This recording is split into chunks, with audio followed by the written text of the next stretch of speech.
Mei Li, the maid, opened the curtains on the windows and sunlight came into the room. The baby who was lying in her crib didn't understand why it was so bright, and maybe they forgot to turn off the lights again last night.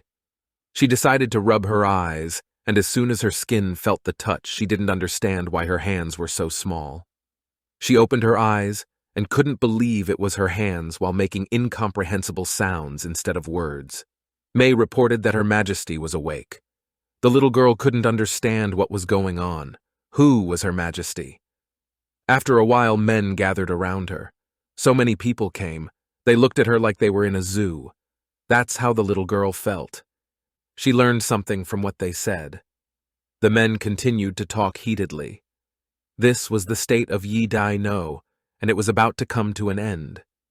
The gods couldn't just watch the collapse of this empire and allowed the empress to give birth to a child, and the oracle informed everyone that this child was born to save and lead the empire. That's right, and this child is just her, the soul of a miserable 16-year-old high school student and the body of a 1-year-old child. Her original name is Gu Yun Yun, and now her name is Iris. The maid Mei Li held the Queen of State Yi Tae No Iris, who was 1-year-old, in her arms. Mei Li greeted His Majesty the Prince Regent. The prince asked why she was still alive. It is not without reason that this child was chosen by the god. The knights behind her trembled with fear. They thought there was no hope for her, but in the end Her Majesty had dealt with this deadly poison. Iris thought this Prince Regent was handsome but too crazy. The prince informed the maid that since she was awake, she should bring her to him for instruction in affairs of state. May replied that Her Highness, though recovered from the poison, was still quite weak.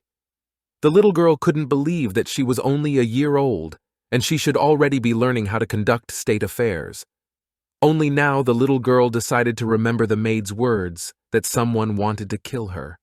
The Prince Regent added that a child chosen by God could not be weak. May obediently agreed, but the little girl didn't like it. After a while, they were already sitting in his office. Iris couldn't believe that he had said that she would learn how to conduct public affairs, and that they had actually come to see him. But if she had to be reborn to face a pile of official documents and a bunch of contract killings, she'd better get somewhere else. Gotta be queen, save the empire and all that. Isn't that a bit much for a 1-year-old? Besides, what luxury. It doesn't look like this state is going to end anytime soon. Suddenly, the office doors opened abruptly and his subordinates rushed in. The first one reported that it had been raining for months in the south, so there was heavy flooding. The second reported that in the central part of the country there had not been a drop of rain for many months, so there was a drought. The third explained that in the vicinity of the capital are hiding robbers. There are already many victims. And lastly, they said that in the eastern part of the city, locusts had attacked several districts this year, so they might not be able to harvest a grain of rice. The little girl didn't understand why so many things were happening at once. Was this empire really so miserable? The Prince Regent turned to Yu Li and asked about what the ministers had said about coming to the palace to discuss the whole situation, to which Yu Li replied that most of them were already waiting for him in the cabinet. But Minister Kai Xia was sick, and Minister Kei Li Iman said that his mom was seriously ill and couldn't get out, and Minister Ma Bofei said that there was something wrong with his legs. The little girl wanted to say that they were lying, but only succeeded in saying the word Tamdabi. These ministers are too frivolous to think of excuses properly, so it's no wonder this empire is going to collapse. The prince saw the little girl's reaction and thought that she really understood. The little girl immediately grabbed the bottle and continued drinking. She thought it was bad because he was too surprised. He was looking at her like that. What worried her was that there was no way the prince could have guessed that she had an adult soul. The Prince Regent turned to Yu Li and ordered them to arm themselves and bring those who did not come, informing them that the child of the god had lost his temper over this, and if they did not come, it would be considered that they were opposing the laws of the god. The prince approached Iris. He looked at her for a bit and then informed her that she was ugly, and not like his ugly sister. His Majesty didn't even hide his disgust. He asked Mei Li to carry the little girl to her room to rest, for it was getting late. As soon as the maid put the baby girl in the crib, she immediately began to resent him. The nasty kid called him ugly. The maid asked His Majesty not to be angry, for the Empress was very beautiful, and when she grew up, she would become like her too. May took the handkerchief from the little girl and gave her a pacifier. Iris accepted it with great pleasure and thought that her maid knew how to flatter. But just as she thought about what would happen when she grew up, she noticed the figure of a very different maid and May's body lying on the floor. Iris didn't realize who it was in front of her and what had happened to her maid. That girl took out a bottle with some kind of poison and said that she was unlucky to be born in this royal family. The little girl asked to be saved because she realized that the girl was the sender and wanted to do it again. She ordered her to drink the contents quickly, for if she didn't drink it, another person would come later and kill her anyway. Iris begged for faster, someone to save her. Kate appeared and instantly removed the threat. Kate apologized for being a little late. The little girl was just thrilled with this girl, but she felt like she was fainting. At the minister's meeting, Yu Li came running in and informed His Majesty that something terrible had happened. An assassination attempt had been made on Her Majesty. As soon as the ministers heard the news, they didn't understand how Her Majesty had been completely assassinated again if she had just regained consciousness. They wondered if there was really some secret villain out there. This is the 5th time this has happened. The Prince Regent asked what's up with Her Majesty. Yu Li said that since the poisoner was discovered in time, she was killed on the spot, and Her Majesty only fainted from shock. The prince announced that the meeting was over for the time being. He decided to still go and check some small things. As he walked down the corridor, Yu Li asked if it was too dangerous to remove the guards from Her Majesty's quarters on purpose, as she might get hurt again. The prince asked him to calm down, as he had sent Kate to guard Her Majesty. His Majesty asked if they had managed to capture the poison killer this time, to which the aide replied no. It seems that this traitor is hiding very well. Someone asked Iris to wake up. The little girl didn't realize who was calling her. The little girl woke up and wondered where it was she was. Iris saw the girl who was calling her. It was the goddess of wisdom. She explained that she had called her to her on purpose. Iris couldn't believe that the gods really existed, since the goddess of wisdom was in front of her. Something very bright began to shine, causing Iris's eyes to squint. In an instant, the goddess of wisdom was sitting on a bench with flowers all around her. The goddess of wisdom informed her that according to the agreement, she would be given a god's blessing. Iris didn't understand what agreement and blessing she was talking about. The goddess blesses her in the name of the wise god Mo-Ya and wishes for her to become the most talented queen in the history of the Yidai No state. The little girl felt her whole body become so light. The initiation ceremony was over. The goddess said that it was time for the little girl to go back. She hoped that she could become a worthy queen as her grandfather wanted. Iris asked her to wait. She hugged the goddess. She didn't understand what was wrong. The little girl kept thinking that she could only become a talented queen when she grew up. But for now, she could be killed at any moment. Iris asked for help from her sister goddess to save her. This was the first time the goddess of wisdom had met someone who dared to capriciously sit in the arms of a goddess.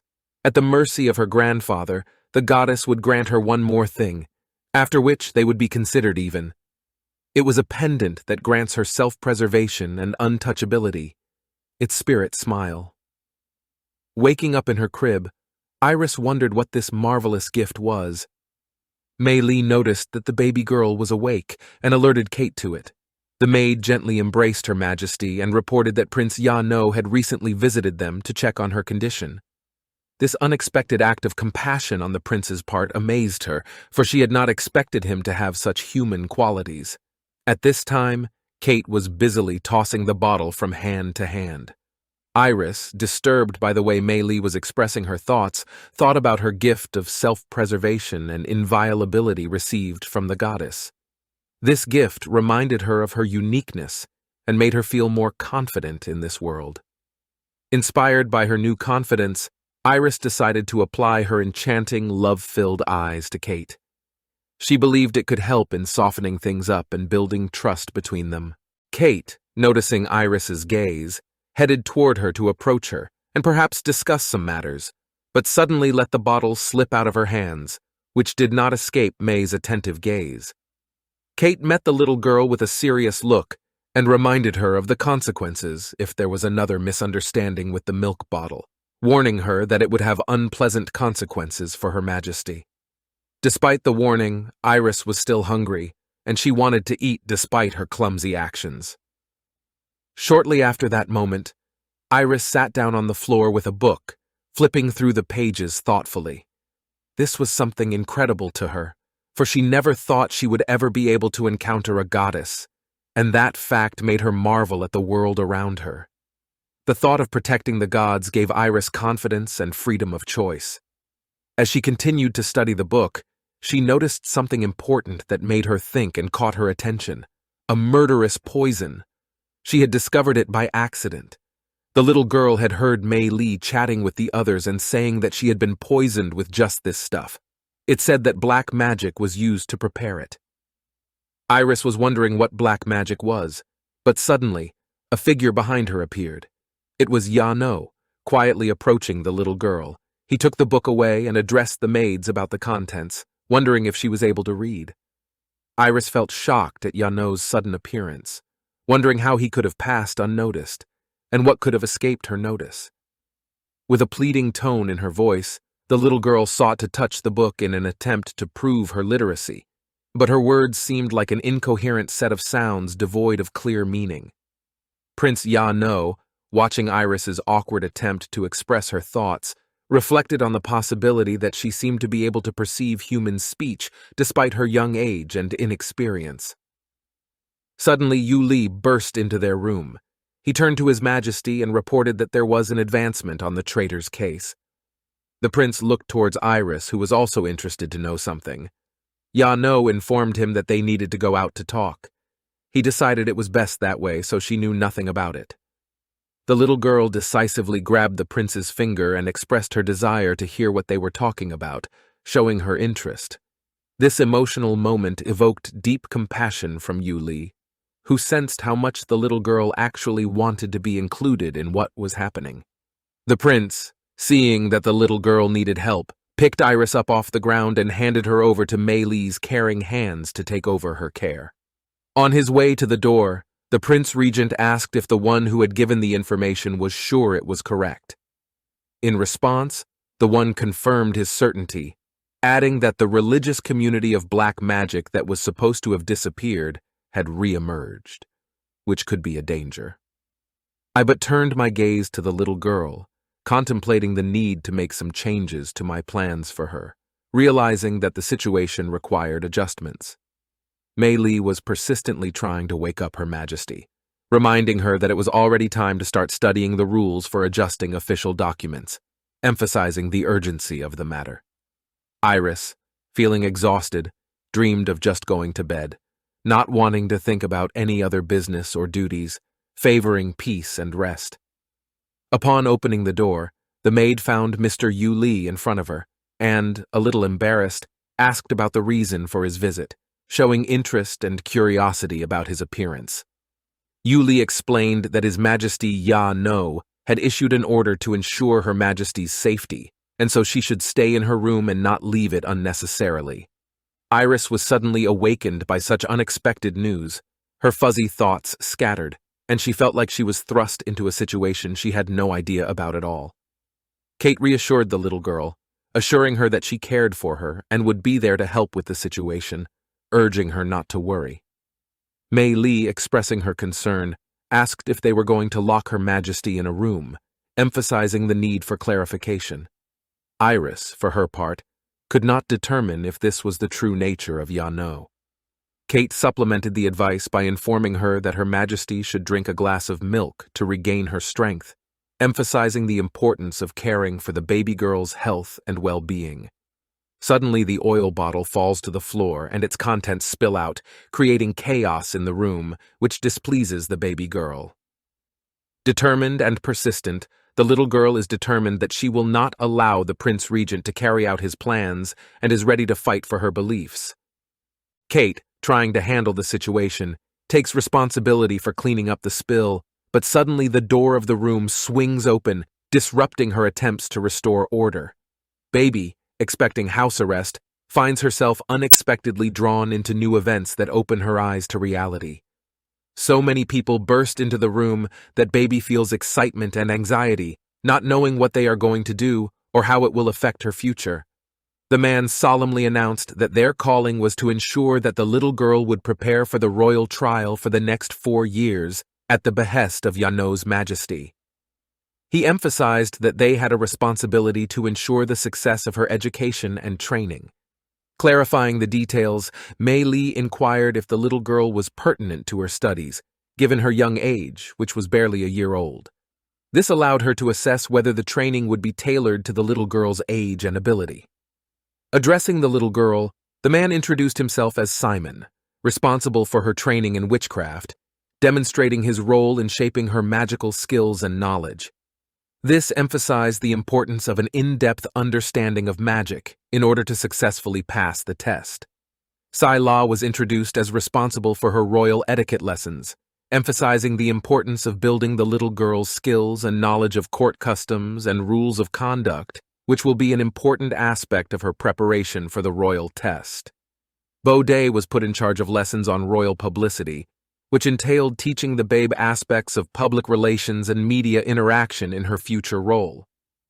Various instructors were put in charge of different aspects of her training, including financial skills, world law, and a host of other areas, each contributing to her knowledge and skills. She had already heard of the royal test, having studied it in a special book. This exam was considered the most prestigious and highest in the state, and candidates who passed it could obtain official positions at the appropriate level, making it a true test for ambitious residents. Yu Li, who was always by Yano's side, was a recognized writing master in the state, and his talent was celebrated from childhood, calling him a prodigy. Even he, despite his ability, passed the royal test only at the second attempt when he was 17 years old. Now he makes a demand that she, even as a mere 5-year-old girl, must pass this exam despite the fact that this genius could not pass it the first time. The idea of her facing such a test at such a young age made her feel incredibly pressured and stressed. This test was much more than just an exam and seemed impossible for such a young girl. After arriving, they were shown a schedule that was made by Majesty Yano himself, specifically for Her Majesty's needs, presenting a plan of lessons and classes for each day. The schedule began with morning lessons on royal publicity, handling of finances, world law, and lessons on royal etiquette to prepare Her Majesty for various aspects of government and social activities. In the afternoon, lessons in ancient language, witchcraft, and in the evening, classes in writing and Virgil's theory of physical properties were expected, which caused bewilderment and shock to May and Iris, who had not expected such an intense and varied curriculum. In a situation where the schedule seemed overly overwhelming for the little girl, she turned to her little sister, the goddess of wisdom, for help, asking for salvation and direction in this challenge awaiting her in the learning process. They had books brought to their room that Her Majesty would need for the next day. If possible, Iris could preview them, then they would finish early. The little girl didn't understand but whether she was human at all or not. Is it right and effective enough to teach a 1-year-old child in this way? The teacher sternly reminded the little girl of the importance of writing down and memorizing all the information presented in class, warning her that if she did not, she would be denied milk. In the royal etiquette class, Sai La emphasized that ladies trained in good manners should refrain from talking at the table during meals, emphasizing the importance of adhering to the rules of decorum. On the other hand, Simon, during a lesson on witchcraft, argued that the sensory perception of magic can deepen in the presence of physical pain, so he advised the little girl to close her eyes to better feel its power and energy. The little girl listening to him couldn't understand how closing her eyes would help her feel the magic better, and wondered if he was trying to lead her to something that might harm her. Then Kate rang the bell, announcing the end of the lesson, which meant that class time was over and the students were free to leave. Simon only exhaled and added that carelessness would only slow Iris down. She definitely needed to double her strength. He felt that even if one spent a lifetime to train, this child wouldn't be able to meet the requirements. Now he had to be tougher.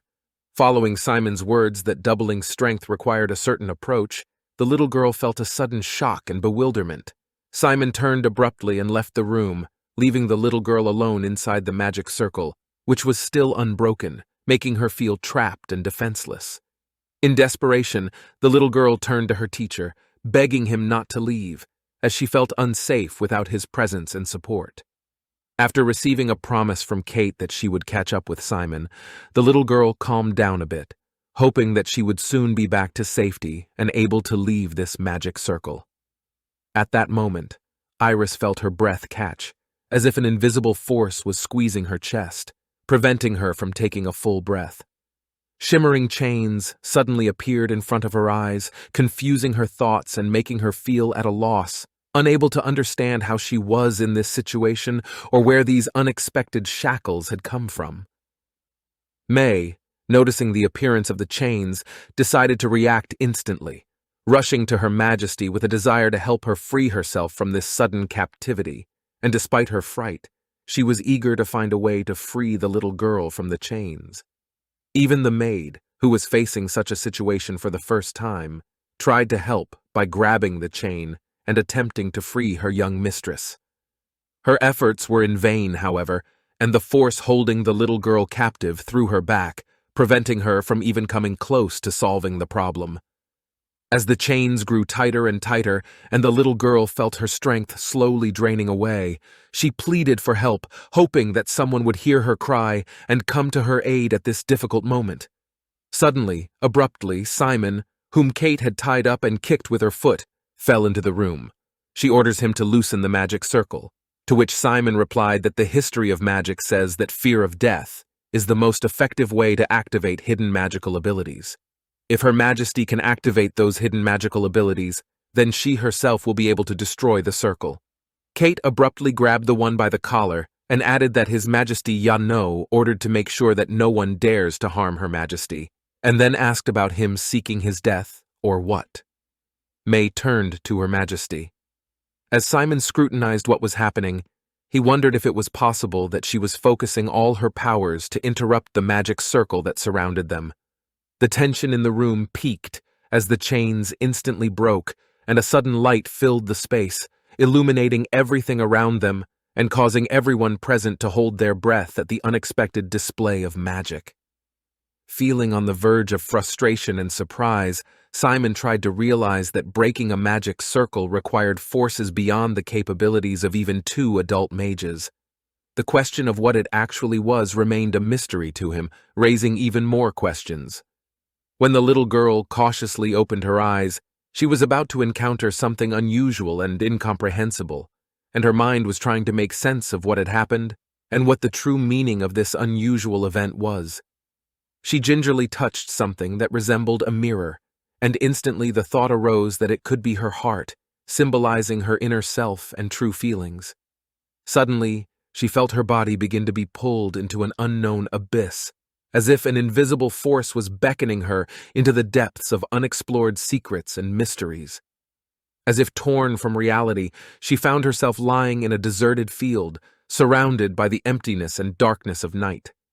The strange place she found herself in had stripped her of her footing and left her alone with her thoughts and sensations.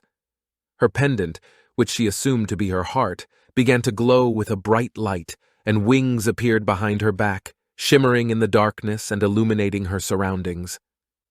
Iris didn't realize if it was all thanks to her. The goddess of the white day appeared, appearing with a message that by purifying her heart, the heroine would gain unlimited possibilities, which should be used to defeat the dark forces and save her state. As quickly as she appeared, the goddess disappeared, leaving only a momentary impression of her presence. This mysterious disappearance left behind a mystery shrouding her appearance and disappearance. Iris felt inwardly that the voice of the goddess was familiar to her. As May began to call for Her Majesty, Iris, coming back to reality, slowly became aware of her surroundings. Doubts crept into her thoughts, and she wondered if it was possible that it was all just a dream. Maid May asked Kate to get the doctor quickly, Simon didn't realize that this was the power of a divine child. It was simply unbelievable to him. May turned to Her Majesty and asked if something was hurting her. The baby replied that she was not in any pain, but suddenly she began to bleed and collapsed. In the evening, the doctor said that they had been looking for a long time, but they had not found the cause of fever and bloody vomiting in the baby. Maybe it is related to magic, so they should let the priest come and have him examine her, but in the meantime, Her Majesty should rest. The little girl was cold and felt like her strength was continuously running out, but she finally had time to rest for a while. May informed her that Her Majesty should calm down and rest, and lessons would have to wait. She extinguished the candles and left the room. Iris vomited blood for the first time. As soon as she remembered that, she immediately shook, or maybe it was because she had forcibly broken Teacher Simon's magic circle. Cal had come to her room and informed her that there was nothing special about this divine child, and everyone hoped to entrust her with the administration of the state. Better to destroy it themselves beforehand. The boy despised her. Iris didn't realize who it was in general that he had so unceremoniously entered the girl's room, and even his mouth was so poisonous, even poisonous tree frogs bowed. Cal kept going on and on about how he'd seen all sorts of trash in his life, but he'd never met anyone like her before. Soul broken, body frail, but still working hard for unfulfilled goals, so pathetic and like a bedbug. The little girl couldn't believe what he called her. She gathered all her strength and stood up. How dare he even say that about her? He didn't even dare enter through the main entrance, the stinking rat. With anger pulsing inside, Iris glared at the boy, willing him to say his name before she dealt him a fatal blow, tearing him apart. In response to her threats, the boy only laughed and defiantly asked if she intended to kill him. Contemptuously, he mocked her shortcomings, declaring that she was not even able to control her own magical abilities, and that her only value lay in spending her life being nothing more than a beautiful but soulless doll. Iris, frenzied with anger and insults, resolutely resorted to her magic, intending to finally destroy him and prove her power. Suddenly she felt a sharp pain in her heart and fell backwards onto the soft bed, losing her strength. This signaled to Cal that her soul was shattered. Her magical powers were running out, and now it was time to take her heart. However, looking closely, he noticed that a crack had appeared on the girl's heart. The sudden change in the Queen's condition was unexpected to everyone. The room became quiet, and an aura of tension could be felt everywhere. The strange occurrence of a crack in the girl's heart caused bewilderment and anxiety among those present. The Queen's condition became critical, and every second became worth its weight in gold. Everyone around was waiting for the development of events with tension, realizing that even the smallest details could be decisive for her future fate. He didn't think. Then the pure heart had already merged with her body. If she died, then her heart would be broken as well. Besides, the magic of heart selection is very complicated. If he took it away so rashly, then any disturbance from other people might harm him. It seems like he should wait until she's a little older and come up with another, more foolproof plan. A voice could be heard outside the window looking for Mr. Cal. The maid kept talking about what she should do. If she lost the high priest's apprentice, she would most likely just die. Cal carefully used his healing magic on the little girl, explaining that it would keep her alive until he could complete his mission and extract her heart. This act demonstrated his compassion and determination to help her survive. Upon awakening, the little girl appealed to Cal not to leave, as she had yet to kill him. To this, Cal replied to her, reassuring her that there was no need to worry, as they would surely meet again. The creep approached the situation with ease, expressing his confidence that sooner or later the babe would still find him. In the morning, May said that it was definitely God's will, for Her Majesty's illness, contrary to all expectations, had passed. Yesterday it seemed as if she was in a dream, and when she woke up it was as if nothing had happened. Even though there had been a lot of traumatic things that day, she had been able to practice magic and other things after that day, and it had ended with a little test. Simon looked at it all and reported that it was pretty good. Iris sat down to do some writing. May reported that it was getting late and she should get some rest. The little girl kept thinking about how she was almost done and couldn't rest yet. The teachers were testing, and all in one voice said not bad. Time passed and the royal test was getting closer and closer. In history, truth is born. History is signs from the past, a warning for the present, and a lesson for future generations. This means that history requires responsibility. There are certain compulsions, but they are very easily resolvable obligations. Bo Dai reported that Her Majesty's results are getting better and better. She is the most gifted eunuch he has ever trained. Sila added that she has never seen that a young child can study finance so closely. Her Majesty is incredible. Simon added that Her Majesty is extremely intelligent. She is only 5 years old and she is at the level of a 10-year-old child. But the royal test is not so easy. Participants 30, 40 years old can't always pass it. His Majesty Yano's order is still in effect. If Her Majesty doesn't pass the test, they will all die. Bo Te explained that after all, Her Majesty is just a child and this test is too difficult for her. They all agreed to this and stood frowning. The little girl expressed her fears, warning that if they complained and chastised their fate a lot, it might scare away their luck and negatively affect their results. Bo Te turned to Her Majesty to reassure her, explaining that her current accomplishments were already very impressive, and no one doubted her abilities. He urged her not to doubt herself and her abilities. Suddenly, Mei Li entered the room and reminded her that rest time had come to an end, and it was time for her to rest. This reminder of time emphasized the importance of planning and time management to accomplish tasks effectively. The little girl obediently moved toward the door, ready to rest, but before she left, she turned around and added that the royal test was coming up soon, and she was sure she could handle it. Bo Te replied that they have faith in her, for now, all they have to do is believe in Her Majesty. Test day. May opened the curtains and informed Her Majesty that it was time for her to get up since it was morning. The little girl, rubbing her eyes, only replied that she understood. There are somehow very few people this year. The man replied that he didn't understand anything about the current situation. The Celtic Empire has invaded their borders for the 3rd time. They want to take them over. Who would want to become an official of this unfortunate state now? In the south, the floods are happening again and again. Over 100,000 people have died this year. The men kept talking about the fact that this year the Queen herself is taking the test. The man asked if he even believed that a 5-year-old child could pass the test. He does not believe in this child, but others do. The 7-year-old son of the Prime Minister is also taking the test. Oz, 7-year-old examiner, the gentleman bowed. Suddenly, Oz heard footsteps approaching and realized that examiner Andre, barely 8 years old, had arrived. This unexpected turn made him turn around towards the boy. Andre explained that his father, a senior general, had insisted that he take part in the test, which caused some surprise among those present. The announcement caused quite a shock to everyone present, who couldn't believe that the general's son had decided to join in as well. The next one was announced.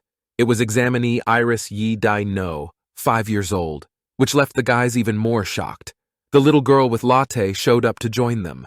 When the little girl and Latte entered the hall, she noticed 2 small children who were also there. This made her wonder, had they come to participate in the test, or did they have other purposes? The hall where the examiners were being observed was filled with tension and anticipation. Teachers, examiners, and other important people were concentrating on the test. On the crystal screen, Yano saw something amazing and intriguedly moved closer to examine it more closely. The picture in front of him was of particular interest to him. The Prince Regent turned to the others and suddenly noted that the children of 2 influential officials were also present at the test. For the teachers, this day was a test during which they pondered their fate and the possibility of staying alive. The Prime Minister, speaking to the general's son, asked him to keep an eye on his son during the battle for fear that he might get ahead. The Prime Minister asked the general's son to watch his son during the battle, fearing that he might get ahead of him, which could undermine the Queen's authority in front of the people. The general, in response to the Prime Minister, only chuckled and remarked that the Prime Minister's son might have gained more experience while fencing. The priest, turning to Cal, asked if he would like to take part in the test with Her Majesty, to which Cal replied that his level did not yet allow him to participate in this test. To which the priest only informed that with his level of magic, he could be the teacher for this entire crowd. Cal only grinned, remaining unfazed. The Prime Minister, thinking back on the rumors and stories he had heard from spies and witnesses, recalled how mysterious the circumstances surrounding this child's arrival in the city had been.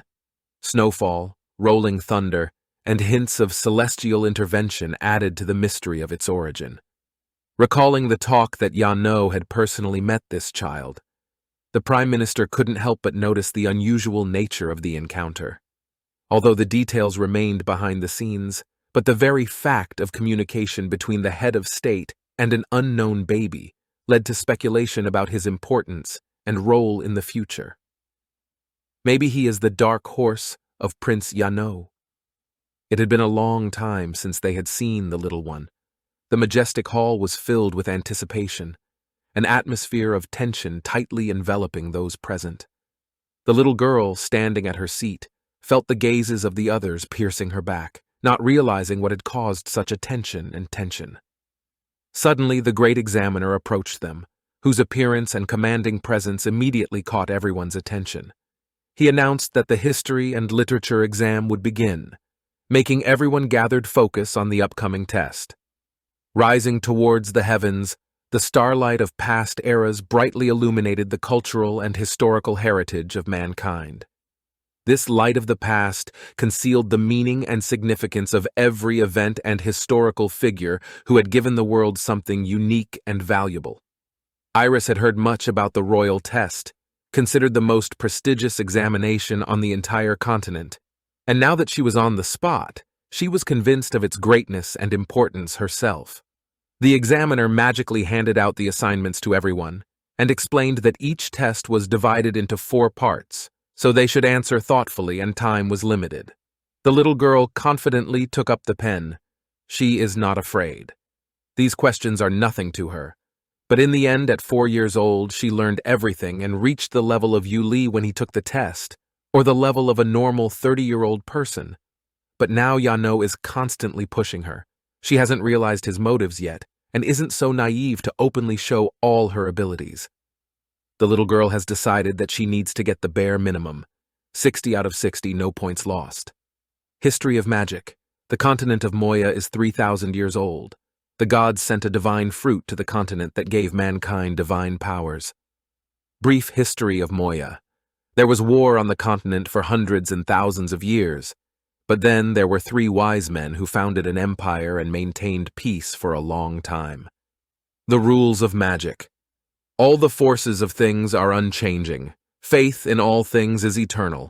The karma of all generations is unified, and the rules are above all. The harmony of all things lies in balance and orderliness, and Iris has consistently placed all values in their proper places, as they should be. Mutual transfer of rights is what is called a contract between people. Oz looked at the little girl and noted that she was so relaxed. He wondered if it was true and she was God's child like everyone else was saying. Her father told him to trash her, but he doesn't even know if he can. The observation room. Baudet sat there with a sour face, which Yano noticed. The Prince Regent asked the teacher about what happened, and he didn't believe in Her Majesty's abilities. Baudet apologized and said that Her Majesty would not be participating in the fencing test this time, and then asked if it would have any effect on her overall score or not. Just then, the teacher remembered that Her Majesty was still too young, and His Majesty Yano didn't require her to take the swordsmanship test. The Prince Regent suggested that the little girl close the gap in fencing with other subjects, which elicited a disapproving look from Baudet, who quickly intervened, pointing out the unfairness of such an approach, for it automatically meant that she would start with a 60-point gap from the rest of the class, making her practically unfit to take the test. Moreover, he observed that Yano himself had not informed them of such a strategy in advance, which made those present even more displeased, for such changes should have been announced in advance. The Prince Regent, slightly wary, interrupted Boti's objections, saying that how did he know that the little girl would not be able to pass the exam? He clarified that it was enough for her to get the maximum score on the magic test to make up for the lost points and overtake the others. The Prince Regent then turned to Teacher Simon to clarify whether he agreed with this approach and really believed that the little girl had a good chance of passing the test despite the change in conditions. Simon expressed confidence in Her Majesty, stating that he believed in her abilities. However, the thought arose that the Overlord himself, Ya No, might not have wanted Her Majesty to succeed in this exam from the beginning, which might be the reason for his silence on the matter. The action then moved to the fencing ground, where the subsequent events unfolded, leaving a sense of bewilderment and uncertainty in the air as to the great ruler's true motives. Iris watched the guys and kept thinking about how tough they were. Obviously, fighting adults was something she'd rather not do just yet. Once Oz had defeated his opponent, he made the recommendation that he needed to practice his sword skills better. Thoth couldn't believe he was also teaching him. When Andre defeated his opponent, he only said that it was easy and asked how he was going to pass the exam with such abilities. It was good to be young, so energetic and ambitious. The clock showed only 3 o'clock in the afternoon, and Iris realized that it was too early to go in. So she decided to wait at the entrance to the magic testing room to be on time. There were already a lot of people standing in the magic testing hall. The examiner announced that the swordsmanship exam was over, and now the magic test would begin. The participants were advised to line up and wait their turn before entering the exam hall. Andre attracted attention with his pathetic appearance. He was in a terrible state, wrapped in bandages and covered in plasters. His clothes were torn and tattered. At the same time, Oz was standing next to him, neat and fresh as ever, providing a contrast to Andre's ragged appearance. The little girl didn't understand why the two looked so different. Iris heard the boys talking nearby. They were saying that it was not without reason that the Prime Minister's son, after realizing that he would lose, immediately surrendered and the cabinet suspended the fight. Not like that mad kid, the general's son. His character is tough, but they still can't compare with his skill. Majesty, carefully analyzing what was happening, concluded that this approach suited their style and methods. The next phase of the trials began, and all 3 were called to the test. The little girl couldn't help but notice how quickly Oz caught up with her, which caused her some surprise. In response, she put her hand on the door, preparing for the next phase of the test, which she thought was quite close. Suddenly, Oz wished Her Majesty good luck, which struck the little one unexpectedly and pleasantly. She thanked him heartily for those words, showing her appreciation and respect for him. Furious that Oz, this kid, had the audacity to be the first to speak to Her Majesty, Andre could hardly contain his emotions. His eyes were aflame with indignation, and his heart was beating with such force that it seemed it might jump out of his chest at any moment. When Iris opened the doors, an empty room stood before her, devoid of any sign of life or movement. This made her uneasy and displeased, as she had expected to see something else entirely. Perhaps her friends or some signs of activity. Then suddenly the order to begin the test rang out, announcing the entire room. At that moment the air was filled with tension, and the atmosphere became unusually tense, as if someone's unquenchable expectations and hopes were in the air. The little girl, suddenly feeling the fall, began to slowly sink down, realizing that she was at altitude.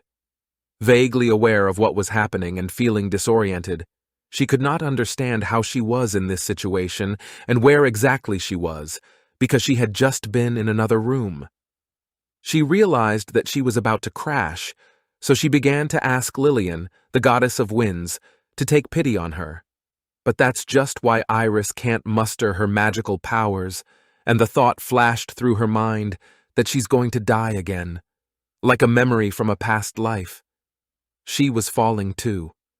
The police officer told them to report to the commander that student fell to save a small child. At the moment she was saving the child, she was also hoping that someone would save her.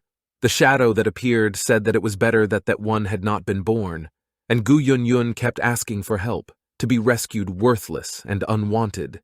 At that moment, a hand reached out and grabbed the girl, It was Mei Li who took the little girl's hand and informed her that she needed to grow up.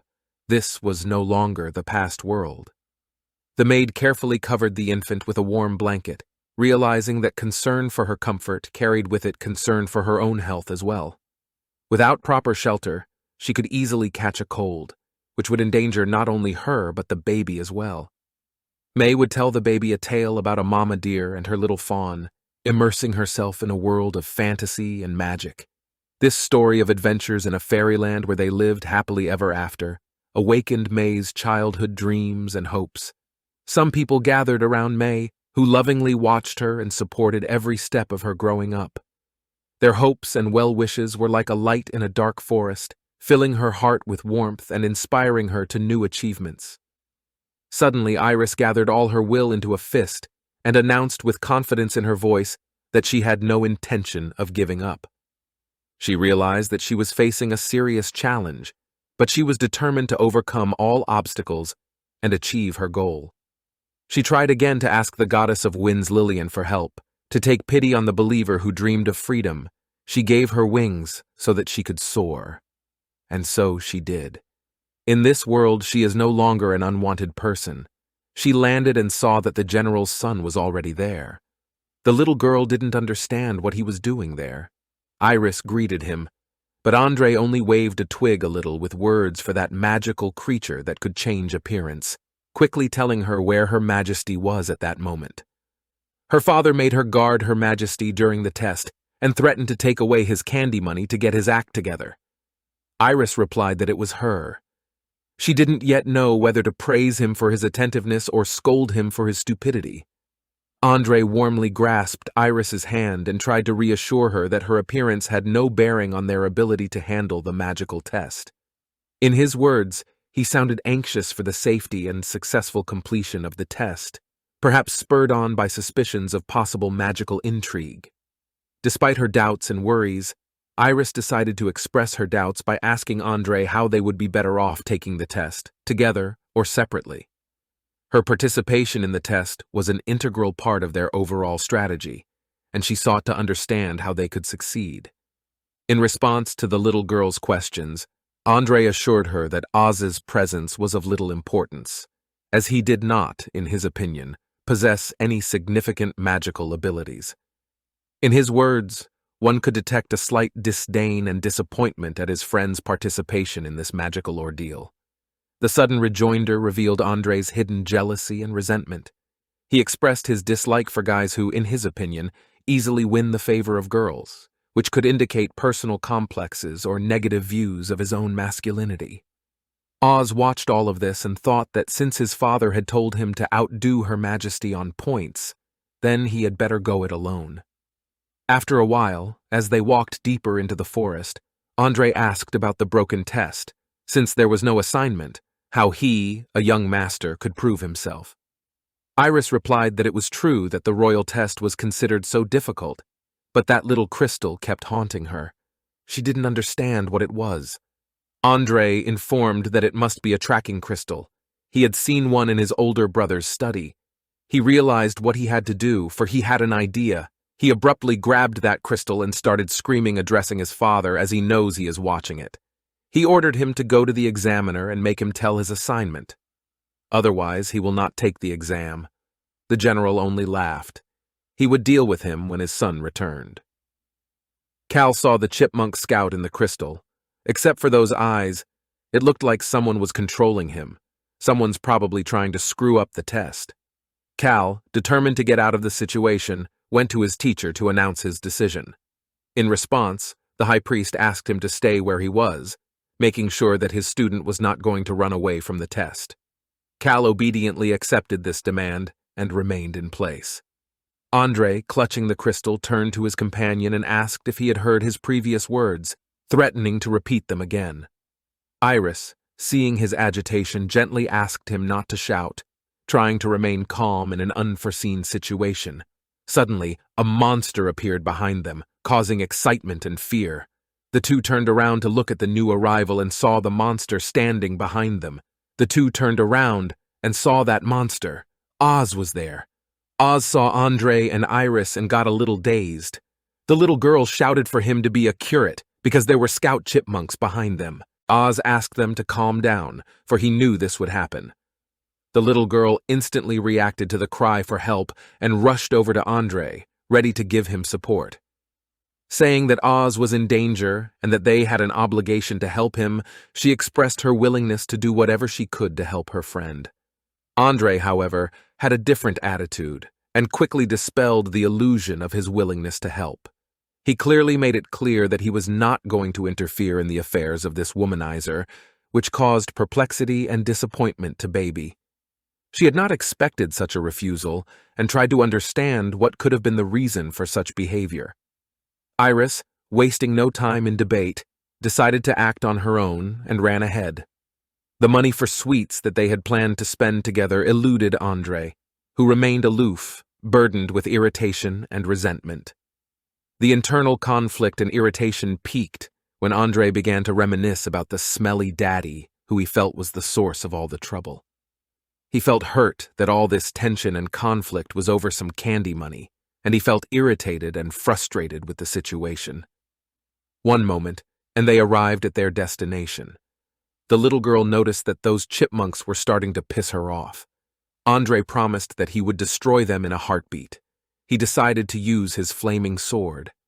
Iris asked him to stop, because they are very strange chipmunks. The more you kill them, the more they get.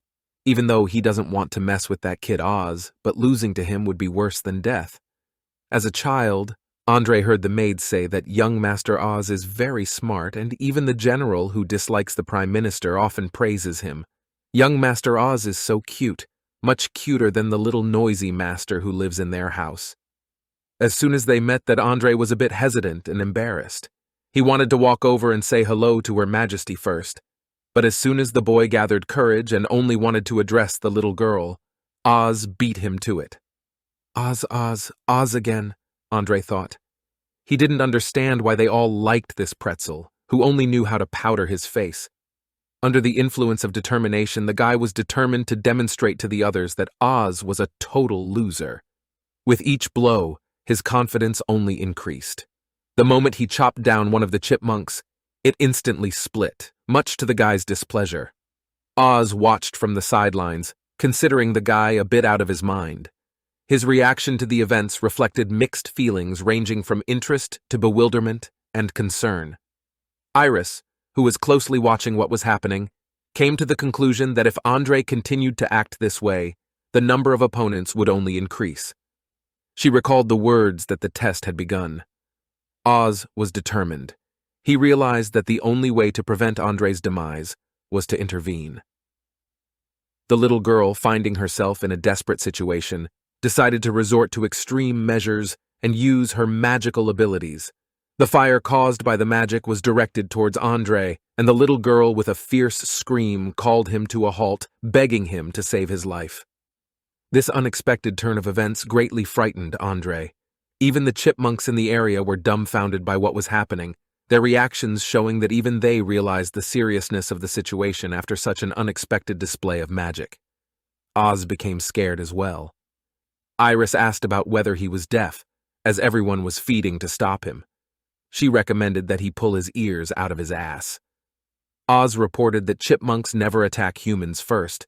He was trying to find a reason why they were suddenly so ferocious, and Andre had wreaked such havoc there.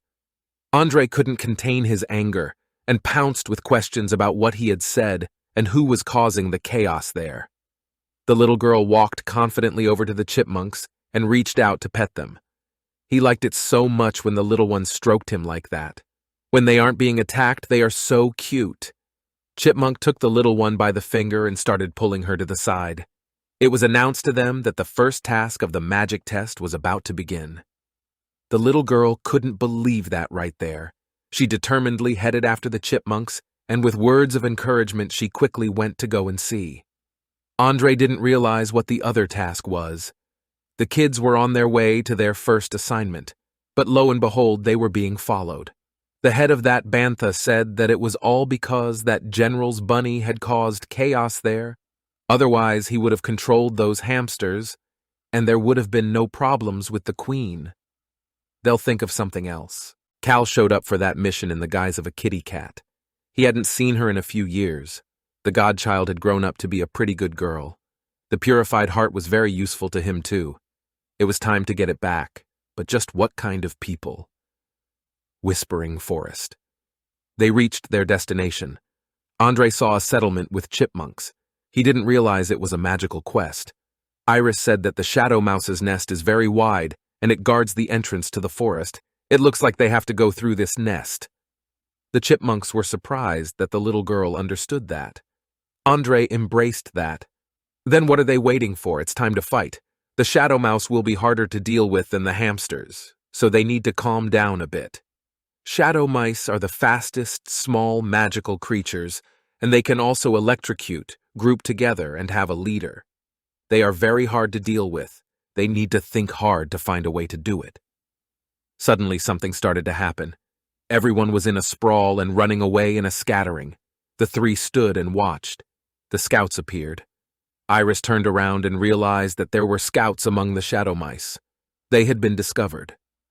Andre wondered what made scouts different from normal scouts. Oz, who was concentrating on magic, explained that they patrol the area and report anything they notice. The shadow mice ran out without interruption. Andre quickly conveyed to his companions that he would delay the pursuers to give them time to escape to safety, outside the danger zone. Realizing that their mission was important not only to themselves, but also to the well-being of Her Majesty and their own skirt chaser, they did not hesitate and began preparations for retreat. Mouse, realizing the danger, began thrashing around, trying to break through the young master's defenses. However, his lightning-fast reactions and agility helped him repel the attacks without giving the enemy the slightest chance to penetrate. He felt confused at how persistent and resourceful the pursuers were. They seemed to be clingy, flashing here and there, dodging his blows and avoiding being hit. He fought each opponent, waging a lightning-fast battle at the edge of possibility. Finally, with his skill and determination, he was able to grab one of his pursuers and pin him to the ground. The shadow mouse, once in his strong hands, was not going to give up without a fight, and he could feel its resistance with all his might. Oz informed him to be careful, for he was being attacked from behind. The mouse paralyzed him a little. The boy couldn't move. The little girl came to the rescue and used magic to ward off Andre's attack. He turned around to see where the help came from and noticed Her Majesty. Iris quickly realized that trying to run away from the shadow mice was futile, so they decided to confront them in battle.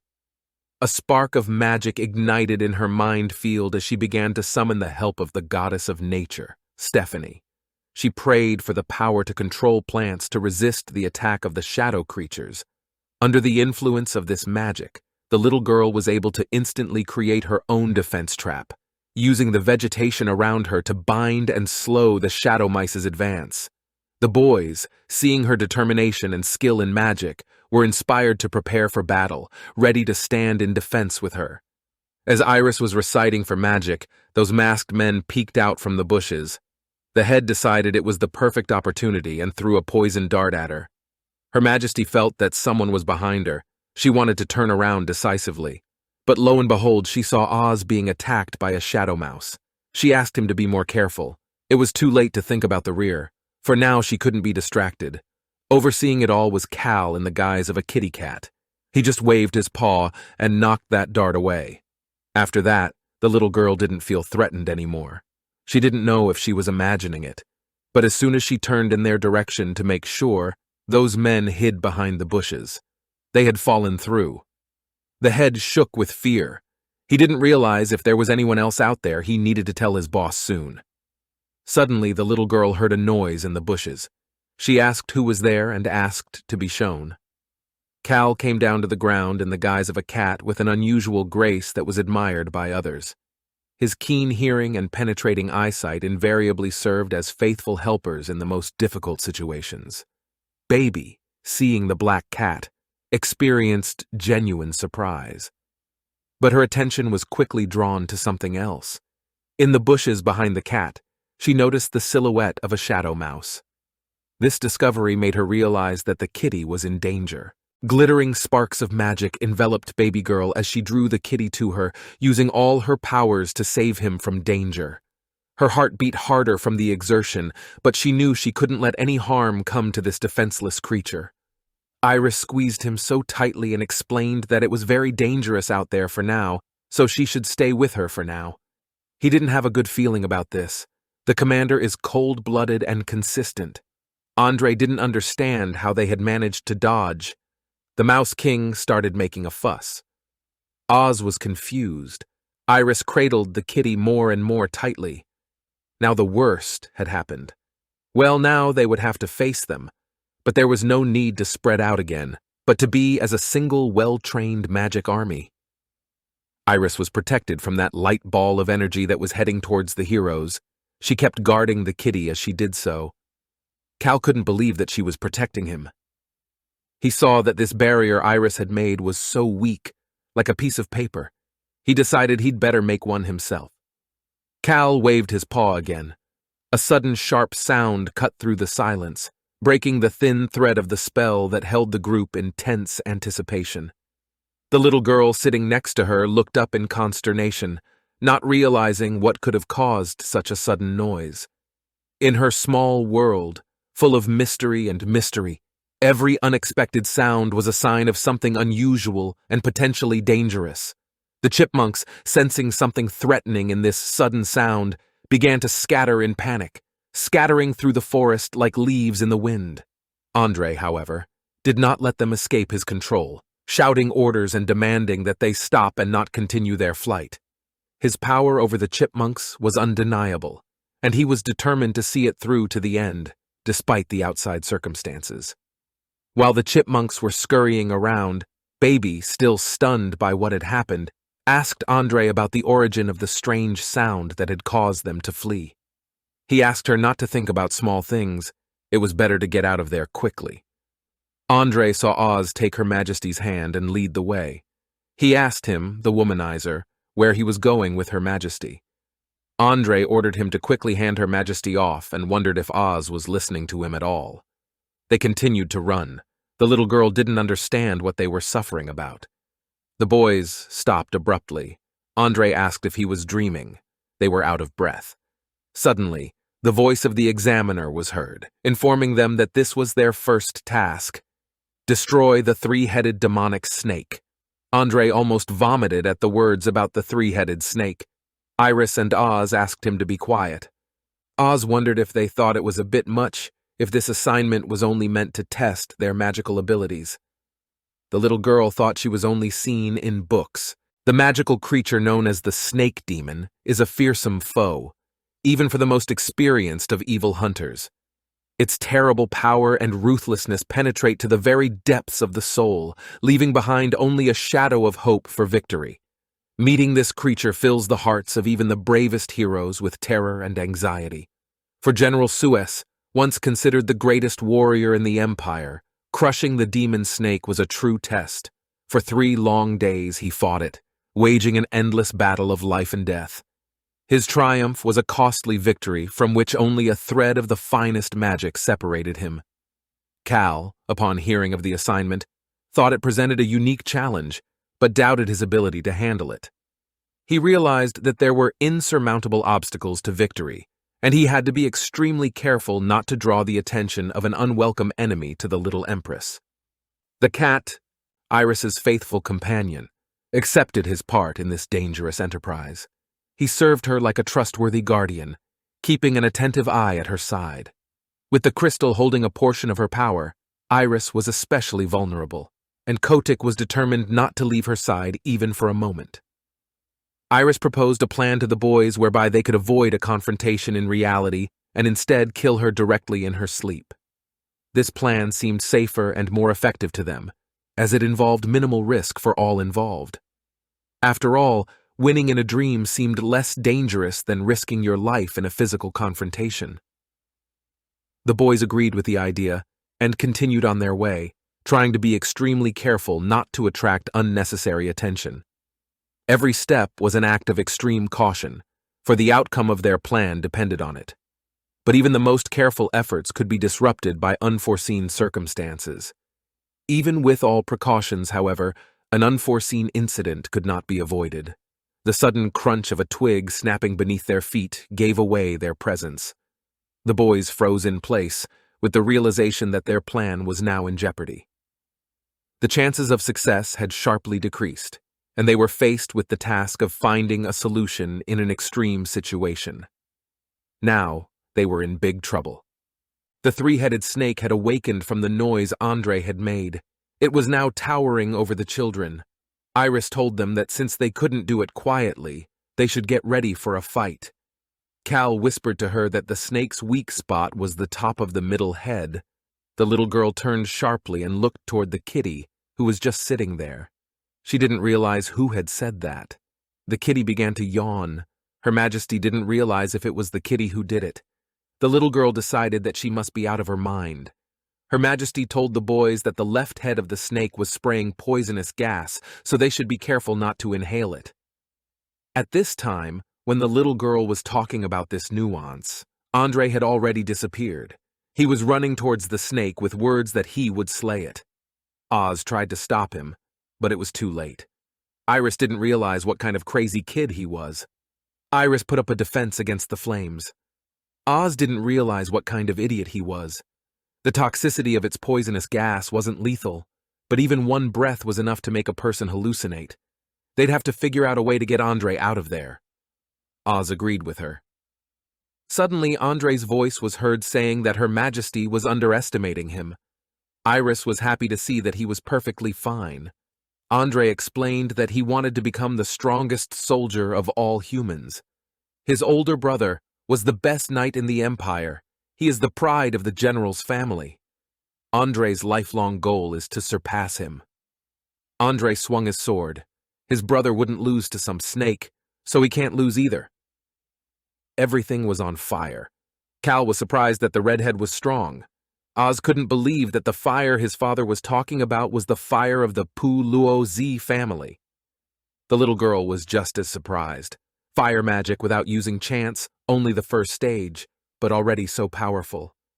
Iris, unwilling to give in to the snake, decided to use her magic to create ice around it. Under the influence of Iris's magic, the snake was immobilized, frozen in the ice, giving the little girl and her companions the opportunity to gain the upper hand. Her Majesty decided to detain the snake with her magic, suggesting that the lads deal with its head, which is the source of the poisonous gas. The lads agreed to support her plan. The snake, once trapped, expressed its contempt for their efforts, emphasizing that they were seeking useless approval, surprising the lads with its ability to talk. Iris urged her companions not to trust the snake. She warned that the snake has the ability to penetrate people's souls and attempt to deceive them with promises and false promises. The snake, showing its aggression, scattered the boys in different directions with a powerful blow of its tail, demonstrating its power and danger. The moment the snake attacked, Iris realized that using the protective barrier was no longer meaningful because of the quick and unexpected attack. Cal, seeing the danger, quickly intervened in the situation, creating a protective barrier in front of the little girl to prevent the snake from striking. Iris, ready to strike, opened her eyes and was pleasantly surprised to find a protective barrier in front of her. This made her wonder who could have created this barrier. The little girl quickly realized that the barrier created was not her own. This made her somewhat anxious and curious as to who might have been behind the action. The mysterious voice that sounded so harsh asked her not to be distracted. Iris was surprised to find that this voice had reappeared at this critical moment. The little girl was involuntarily seized with curiosity as to who this stranger was and where he might be at this moment. This led to utter bewilderment in her mind. Andre, noticing her bewilderment, politely asked if she was all right. In response, she assured him that she was fine. The snake released the poisonous gas again, filling the air with its toxic breath, causing the little girl some anxiety and apprehension. In an unfortunate incident, Oz, who was nearby, accidentally inhaled this poisonous gas, which made him feel stupid and inattentive for getting into such a dangerous situation. The snake turned to the little girl and began to taunt and ask what a helpless and insignificant girl like her could do. Iris reacted with disdain, saying that she wasn't going to have a conversation with her and insisted that the snake stop its taunts. Noticing that Oz was poisoned and needed help, the little girl decided that she needed to deal with the snake first in order to save her friend. In response, the snake merely informed her that he hadn't eaten in a while and hoped the little girl would turn out to be a tasty snack, threatening her with his presence. Cal decided that if he didn't intervene, there would be nothing left of her but bones. He walked around the little girl and began to use magic.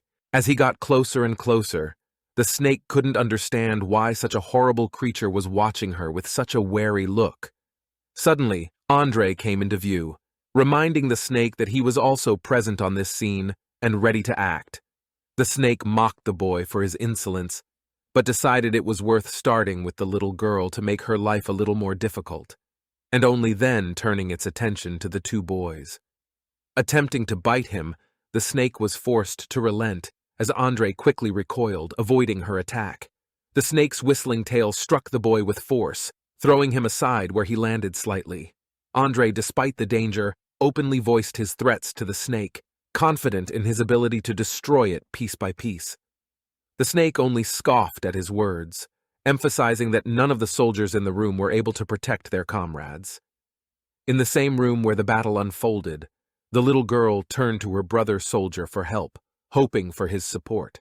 Andre, as if in a state of hysteria, kept repeating that no one was able to defend themselves. His condition seemed half lost. Suddenly the boy collapsed on his knees in front of the snake, as if it was preparing for its fate, and the snake was about to devour him. The little girl instantly ran up and pulled Andre out, urging him to get away from the snake. The three-headed creature only increased its fury and aggression. The little girl insisted that the boys come to their senses as soon as possible. Meanwhile, Oz continued to whisper please, hoping his mother wouldn't leave him alone, and Andre remained unconscious. The three-headed snake announced that Iris was already tiring and sick of her. The little girl realized it was too late to create a protective barrier. In the next moment, the snake threw its tail in the direction where the little girl was. At this time, the observation room was watching what was happening. Bo-Tay suddenly jumped up from his seat, reacting to the situation. Simon asked Bo-Tay to calm down, because in the royal test, Quinn could not threaten the lives of the examiners with anything. In the entire history of the Quinn test, not once has anyone been hurt yet. Simon is completely calm, but this task with the three-headed demonic snake, he is afraid that with Her Majesty's level of magic, she won't be able to pass the test. The Prime Minister watched the teachers worried greatly and chuckled at the whole thing. He wondered if the little Empress would be able to pass the test perfectly, because there would definitely be no casualties. That was unlikely, only the Prime Minister thought so. He looked carefully at the Prince Regent and began to ponder that if the little princess couldn't pass the test successfully, there was no need to waste resources on involving his people in the process. Everything was proceeding as they had planned. As soon as the cloud of dust dissipated, the image of the little girl appeared in front of them. All three of them were sitting in a barrier surrounded by a magic circle and chains to ensure safety and control of the situation. Cal praised the little princess for her skillful work, noting that she had handled the barrier and probably even helped her through it. He noted that the cleansing technique of pure crystal heart magic had unexpectedly worked, but if the technique was interrupted, there was a good chance that the cleansing heart would be damaged, and then he didn't know whether they were smart or stupid. Cal used magic to throw the snake away. He thought that using the most powerful cleansing heart technique for the sake of those two boys to destroy the demon was a waste of energy. In Andre's mind, the doors swung open. A shadow, fears fading away. He saw Her Majesty speaking her thoughts on knights and their position to be brave and determined despite whatever hardships and dangers they had to overcome. Andre, realizing his mistake, boldly asked for her forgiveness, showing his willingness to correct his actions and become a better knight. Her Majesty, showing her wisdom and compassion, extended a hand of peace to him, inviting him to join her side and become her loyal servant. The little girl, regaining consciousness after the purification process, slowly opened her eyes, and Cal, who had been watching this process, realized that the danger had passed and the moment of trial was over. At this time, the snake approached the children, not stopping to say how the little girl had humiliated her and what she could afford to do. She ordered them not to move, threatening to swallow them whole in one go, which made the little girl prepare for the worst possible outcome. Cal, who was the source of this change, remained calm and majestic in his action. His skill was impeccable. Iris, for her part, was perplexed as to how she had managed to find herself in this situation, as it seemed she had done nothing to provoke it. However, realizing that events were coming to an end, she decided that it was time to end this ordeal. Andre suddenly blurted out that he was capable of many things. This sudden outburst of emotion greatly frightened Iris, and her magical defenses began to dissipate, not supporting her at this moment. The boy, full of determination and energy, declared that he was willing to do anything to become Her Majesty's knight. However, Iris found herself puzzled by his words and couldn't understand what he was even talking about. Cal, watching everything that was happening, was disgusted. He realized that his cleansing technique was working, but he couldn't understand what motivated this young man, what thoughts drove him to defeat the demon. While Oz's, the poison continued to remain in his system, which was quite unusual. Cal continued to scratch the back of his head, not drawing much attention to this fact, provided it didn't affect the little empress. In a dark corner of the hall, the very same masked men were cautiously watching the children without giving away their presence. One of them turned to his superior, expressing impatience and asking when they would take action. In response, the gang leader assured that the beginning was not far off and urged that everyone be prepared to prevent the little empress from passing her test. He reminded his subordinates that their first priority was to avoid clashing with important figures. When Oz finally rose from the ground, pressing a hand to his head, the gang's attention immediately turned to the little girl. Iris, turning in their direction, called out their unexpected retreat. Noticing that Iris was constantly looking around, Oz asked her what was going on. Her reply about constantly feeling someone's presence behind her caused surprise. Andre, full of energy and determination, turned to Iris, asking her to issue orders as the future Great Knight waited impatiently for orders.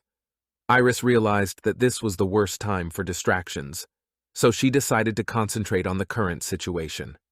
She instructed Andra to attack the snake from the right, to divert its attention while she and Oz focused on attacking its left head. The snake appeared puzzled as to how they were still managing to function despite their injuries. Her amazement only grew. In response to the snake's bewilderment, Andre only calmly emphasized that the young master was not only able to move, but also had the strength to cut off the snake's head. The snake, feeling confident in its strength, asked a rhetorical question, suddenly expressing its confidence in the successful outcome of the situation. However, the young master, despite his opponent's apparent confidence, replied that he definitely wanted to try again. Suddenly, the snake noticed the guy sneaking up from behind, causing her expression to change. She turned to him, wondering if they really thought they could trick her and destroy her in this way. With a barely perceptible movement, she flicked Andre away with her tail. The three-headed snake, seething with rage, accused her opponents of being nothing more than a useless, rotten bunch that she could easily devour. Oz realized he was trapped, unable to dodge the attack in mid-air. At the same time, Iris, concentrating her magical energy, began preparing for the spell. She directed all of her inner strength at the serpent, preparing for the decisive strike. Concentrating, Iris directed her magic at the serpent, managing to immobilize it in motion. Oz expressed confidence in her abilities, noting that her magical intervention came at just the right time. Following the opportune moment, Oz seized the opportunity and, acting quickly, delivered a decisive blow, severing the snake's head to completely obliterate the danger. Iris, realizing the success of their combined fight, expressed confidence in their victory, noting that the snake had underestimated their strength and was defenseless without its venomous weapon. Knowing that the snake might still pose a threat, Iris ordered her companions to finally end the threat, instructing them to cut off the creature's right head to make sure it was completely destroyed. Cal didn't think they would rally so perfectly and be able to chop off two of its heads. But this snake's will to live is incredible. If they take it out, there's nothing Iris can do anymore. This only made the snake more angry. She asked how dare they treat her like that. After all, it was just 3 little ragamuffins who were no better than mice. The 3-headed one tried to get out. The 3 were just shocked at this turn of events. The snake kept saying that it would devour them. With her tail, she flipped Oz off. The boy asked Her Majesty to hide faster. He thought that now they will definitely die, because how this snake has the strength to resist. Cal, watching what was happening, finally decided to intervene in the situation, realizing that he should have helped. But lo and behold, he saw blood dripping from the little girl. It was Andre who had put his hand up, and the snake bit him, Iris place. Without thinking, the young master concentrated and used a fire spear spell aimed at the snake. As a result, the snake flew aside, freeing Andre from danger. Andre, weakened after the attack, lost his strength and fell to the floor after such an incident. Now the 3-headed one was coldly mocking, because only she, the little Empress girl, was left. She kept asking about what she would do without the help of the boys. She was a girl without a sword. She has seen their memories, knows her life experience. Iris is just a wind-dependent little bird. Without the help of their wind, a weakling like her would sooner or later fall from a great height and shatter. Cal wondered what was going on with that powerful ice magic in her body. Iris answered confidently that she had never thought of depending on other people. Ever since her time travel, she had been alone and helpless and had never relied on other people. That's why she spent 24 hours, day after day, reading a lot of literature by the light of the lamp. Every minute, every moment of her life, she practiced her magic just in order to survive in this world. The snake had no right to call the little girl a wimp. Iris summoned the ice magic sword. Her Majesty took that sword firmly and proceeded to say that she wanted to share one simple truth with her. Birds don't care about gusts of wind, they rely on their own wings. The snake was completely covered in ice that she couldn't even move. She didn't realize who the little girl was. Examiner observation room. The general, after seeing this, jumped up abruptly and couldn't believe that it was ice system magic without a chant. At the same time, the Prime Minister sat frowning. After all, Her Majesty has the pure blood of the Christie family, the Ice Winter family flowing in Her Majesty. The priest speculated that she might possess such magical powers that could have been bestowed upon her by her ancestors. Yuli said that if Queen Lena knew that her daughter could awaken the ancestral gift of the Christie family, she would definitely rejoice. Yano sat confused. He kept thinking about the phrase the little girl had said. Chicks don't depend on the wind, they only depend on their own wings. Queen Lena, Yano's older sister, had said that phrase. She explained to her brother that he should believe in his own strength, even if he doesn't have the ancestral gift. He could still become incredibly strong. Yuli turned to His Majesty and asked about him not feeling well because he didn't react in any way to the shouting, to which Yano replied that it was nothing, he was just remembering a boring event from the past. He abruptly turned around from the aide. Her Majesty grew up in front of the general's eyes. He knows his uneasy character better than anyone. By saying that, he meant that he misses his sister very much. The general noticed the Prime Minister's hand and pointed it out to him. He only replied that he should not pay attention, because he saw how his favorite son was suffering and lost a little control over himself. The general said that the Prime Minister's son is a softie, but his son is tough, so he doesn't worry a bit. In fact, Monsiete thought that this child was just like his stupid, cold-blooded, and selfish mother. If it wasn't for her stupidity, he wouldn't have lost his home and the woman he loved. The minister's memories were disheartening. The city had been badly destroyed, and when they found his wife, she was already lifeless. This fact pushed the minister to the conclusion that someone other than her, the daughter of a criminal and traitor, should ascend to the throne of the emperor. Simultaneously with this event, the image on the crystal disappeared, leaving only emptiness and secret mysteries before their eyes. In the dark, mysterious, whispering woods, The little girl pierced a snake with her sword, daring to commit an act of desperate courage by confronting the dark menace. The gang watched the whole thing. They apologize, but Her Majesty won't be able to pass Quinn's magic test. Cal noticed those freaks and thought that they really could pick an opportune moment. Iris can't handle it, so he has to help her. Amidst the gloomy atmosphere, the gang appeared, and the little girl couldn't help but ask them who they were and what they wanted. Facing the 5 strangers, she felt exhausted and tired, lacking the strength to fight.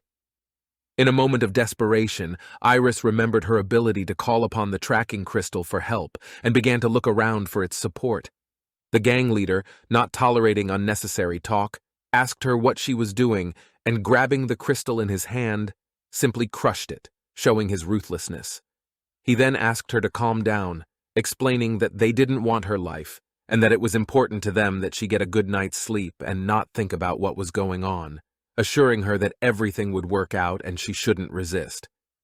Monsith assured that handling her would be easy, but they opted to set off with the 5 of them, not risking to approach the situation too lightly.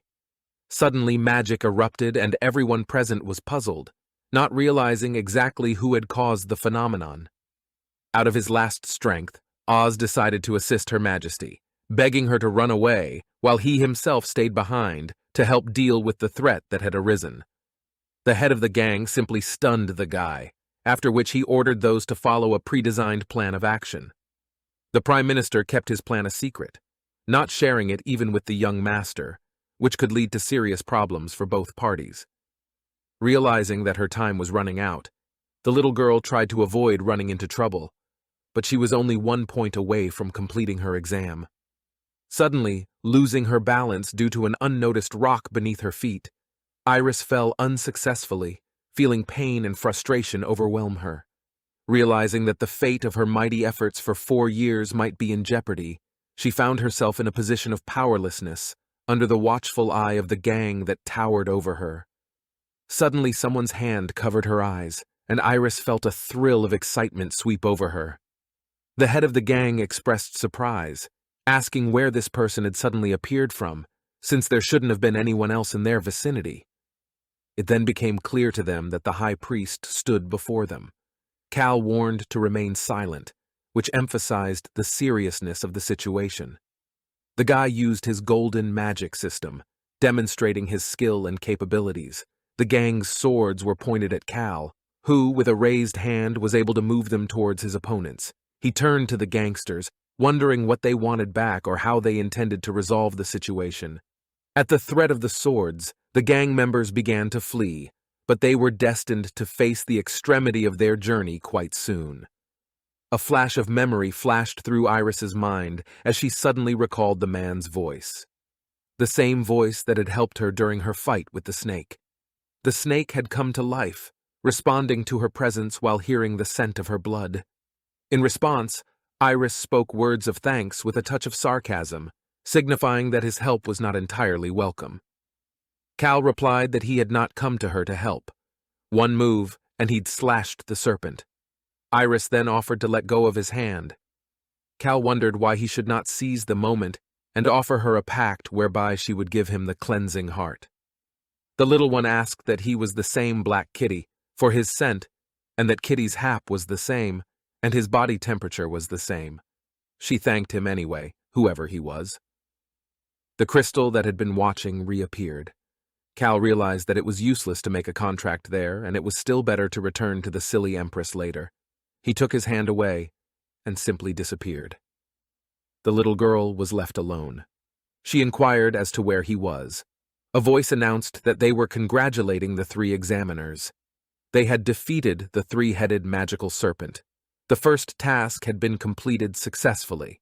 Next, after completing the first stage, they were asked to move on to the second and final task, designed to test their strength and magical abilities.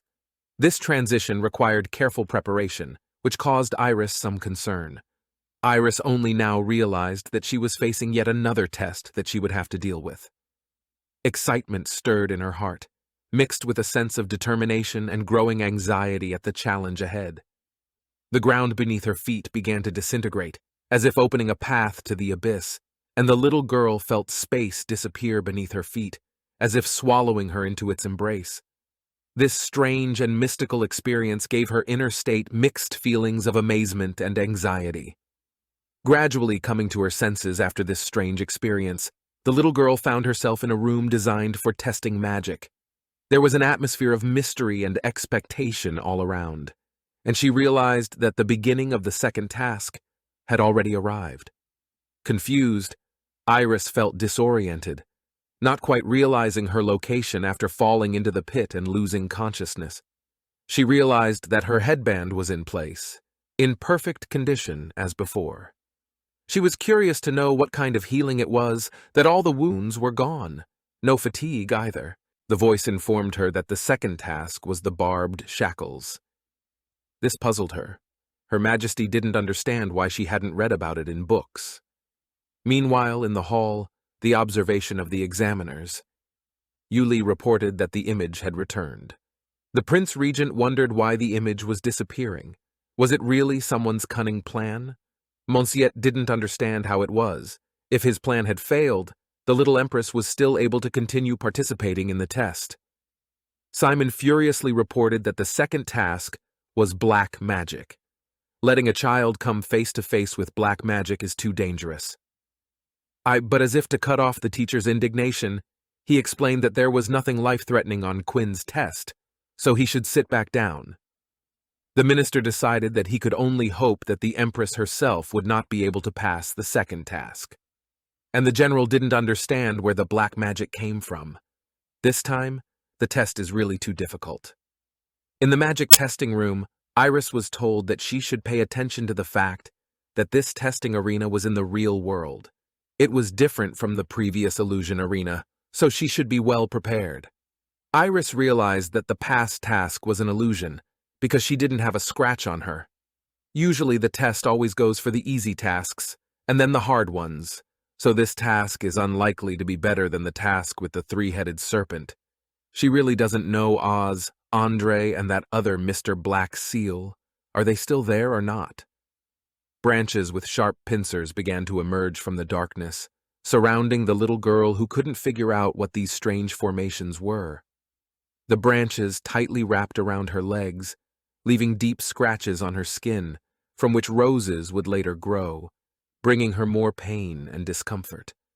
Overwhelmed by the pain, she resolutely grabbed her sword and began to free herself from the embrace of those tough branches, eager to be rid of them.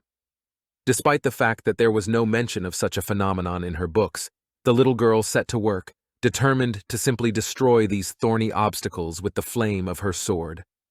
Realizing that her power lay in magic, Iris turned to the sacred god of fire, Aiden, begging for help and strength. She asked for the gift of a fiery sword to help her defeat her enemy. Concentrating on her spells, she directed streams of magic towards the branches, hoping they would burn under the fire of her power. However, great surprise awaited her when she found that the branches did not succumb to the effects of her power, remaining unchanged before her magical fire. Suddenly the branches came to life and wrapped around her, restraining her completely. Iris felt pain and heaviness, enveloped in a mysterious magic that completely blinded her and robbed her of her ability to act. Cal appeared out of the darkness, bursting forth with an explanation that it was black magic, capable of neutralizing the power of fire. Her lack of understanding of the situation and facing the unexpected attack spurred her desire to understand what was happening and how to deal with it. When she heard his voice and realized he was nearby, a mixture of feelings awakened in her heart: surprise, fear, and something else she couldn't yet identify. Moving closer and closer to Iris, he gently pushed back branches, creating a passageway for himself. Looking at him closely, Iris sensed that he had grown considerably since the last time they had met. A shadow of familiarity flashed through her mind, as if she had seen him somewhere before. Full realization came to her with startling speed. She remembered that he was the sinister stranger who had broken into her room. Putting the fact of his crime before him, she frankly admitted it to him. Offering her a deal, he assured her that if she accepted, he would help her pass the test. The little girl, however, maintaining her resolve, confidently declined his offer, not giving in to his tricks. Relentless and persistent, Cal never stopped begging her to exchange her heart for his devotion. He was determined and ready to insist to the end, not about to give in, and persistently urged her to accept his offer. There was a sudden darkness in the hall where numerous observers had gathered as the image on the magic crystal disappeared without a trace or explanation. This unexpected turn of events shrouded the hall in darkness, causing anxiety and uncertainty. The general, feeling anxious and puzzled, manifested his concerns, demanding to find out the reasons behind the mysterious disappearance of the image from the room where the magic tests were being conducted. He insisted on being provided with explanations to clear up the mystery.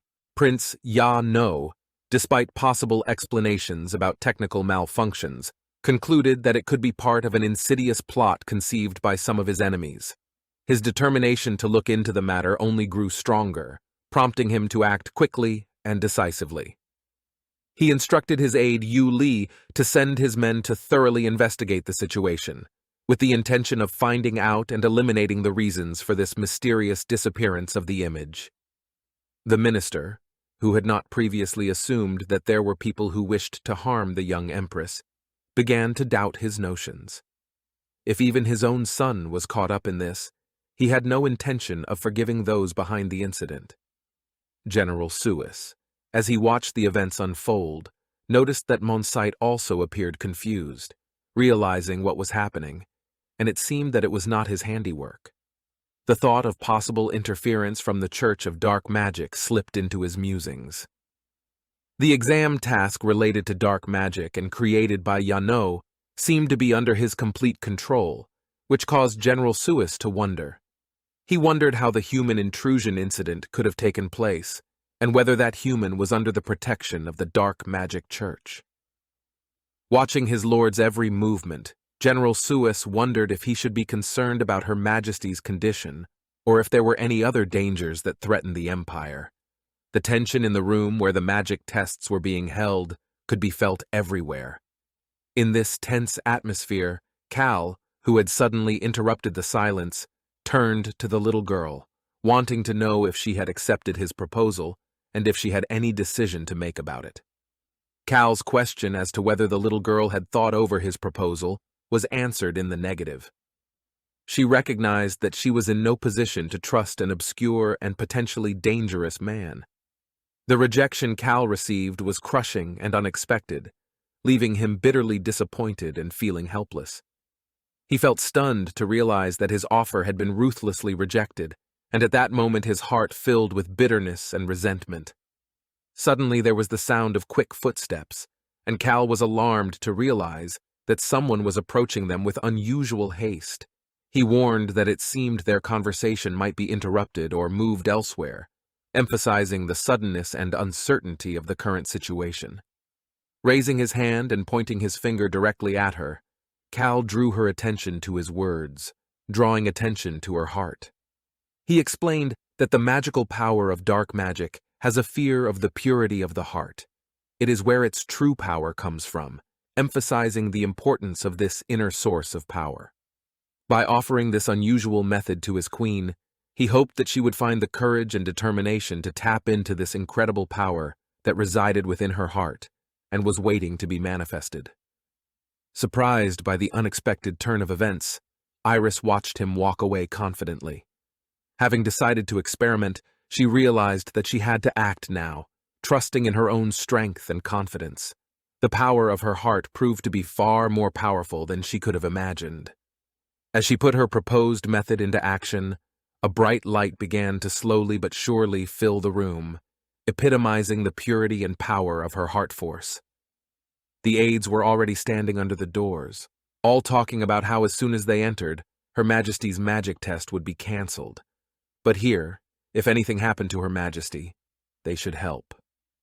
The voice of the examiner sounded firm and authoritative as he announced that this was an order from the Prince Regent, the ruler, and that they should strictly follow it despite any circumstances and objections.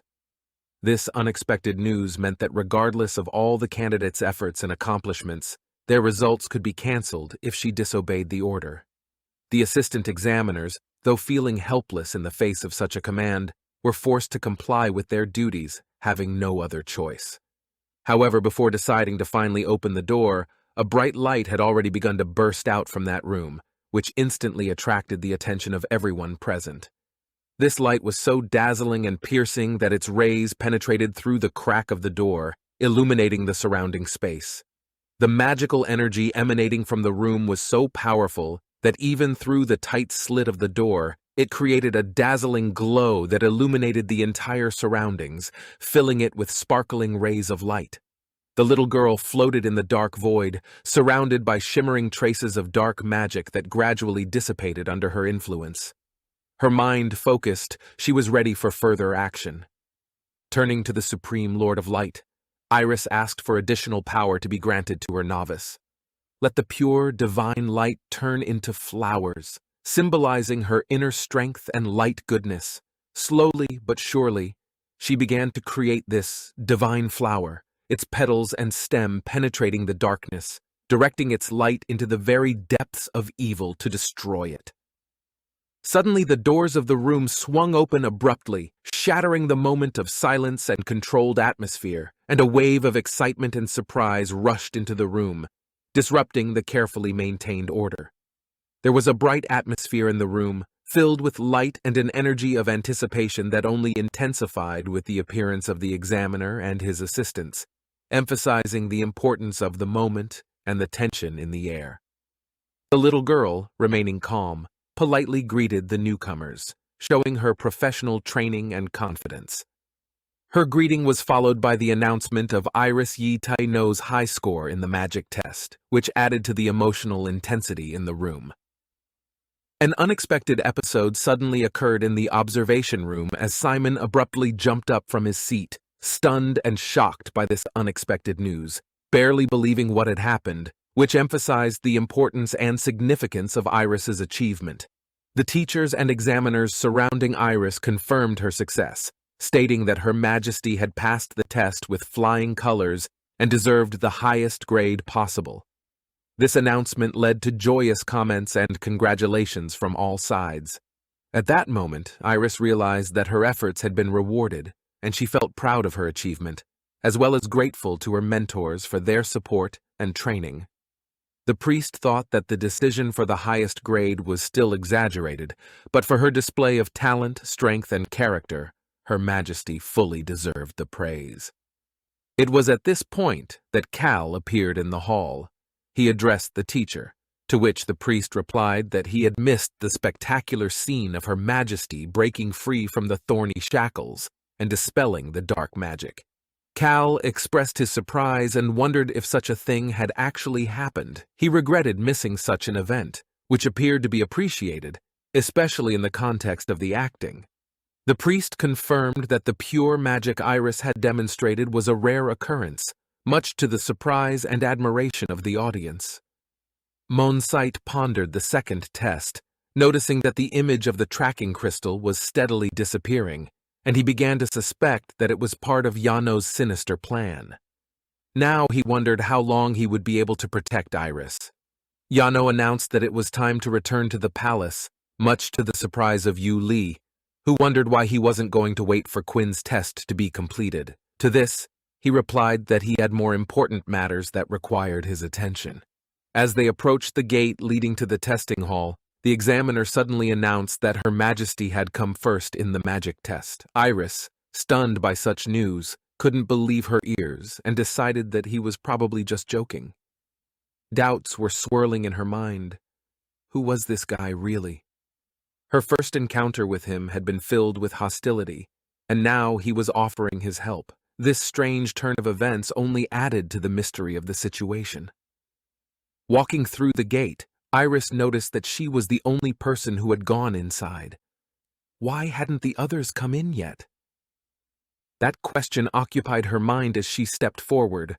Unable to stand the weight, the little girl immediately ran up to the chief examiner and asked forcefully where the other participants were and why they were taking so long. In response to her question, the examiner only sighed, leaving the mystery unsolved. Talking about the past exam, He explained that all the other participants had already completed their tests, but the tasks were so difficult that no one but her had been able to successfully complete the last task. She was the only one who could pass the entire magic test flawlessly.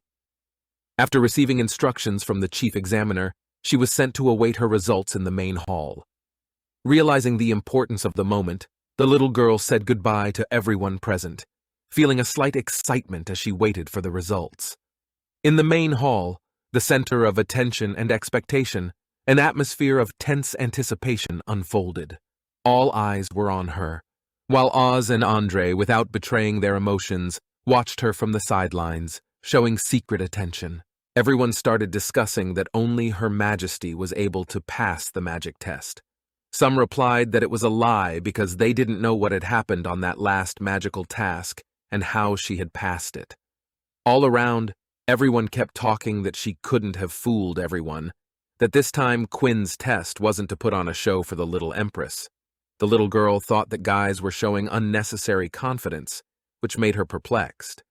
Andre, unable to withstand such an atmosphere, started to defend Her Majesty's honor, but the chief examiner intervened, demanding to stop a possible scandal in the main hall. Oz's request to ignore possible gossip and rumors was understood and accepted by His Majesty with understanding, but Andre, hearing such words, was amazed and perplexed about what was happening. The young gentleman, who had been closely following the developments, realized that this conversation was not accidental, and concluded that they were once again being tried to be used as figureheads in political intrigues related to the royal family. In response to the support expressed by the boy, the little girl expressed her gratitude, feeling pleasantly relieved and realizing that there were those who believed in her and supported her. The chief examiner, the day's dignitary, stood before the audience to announce that Quinn's test results would be presented in roll call order, beginning with the participants who had failed to qualify.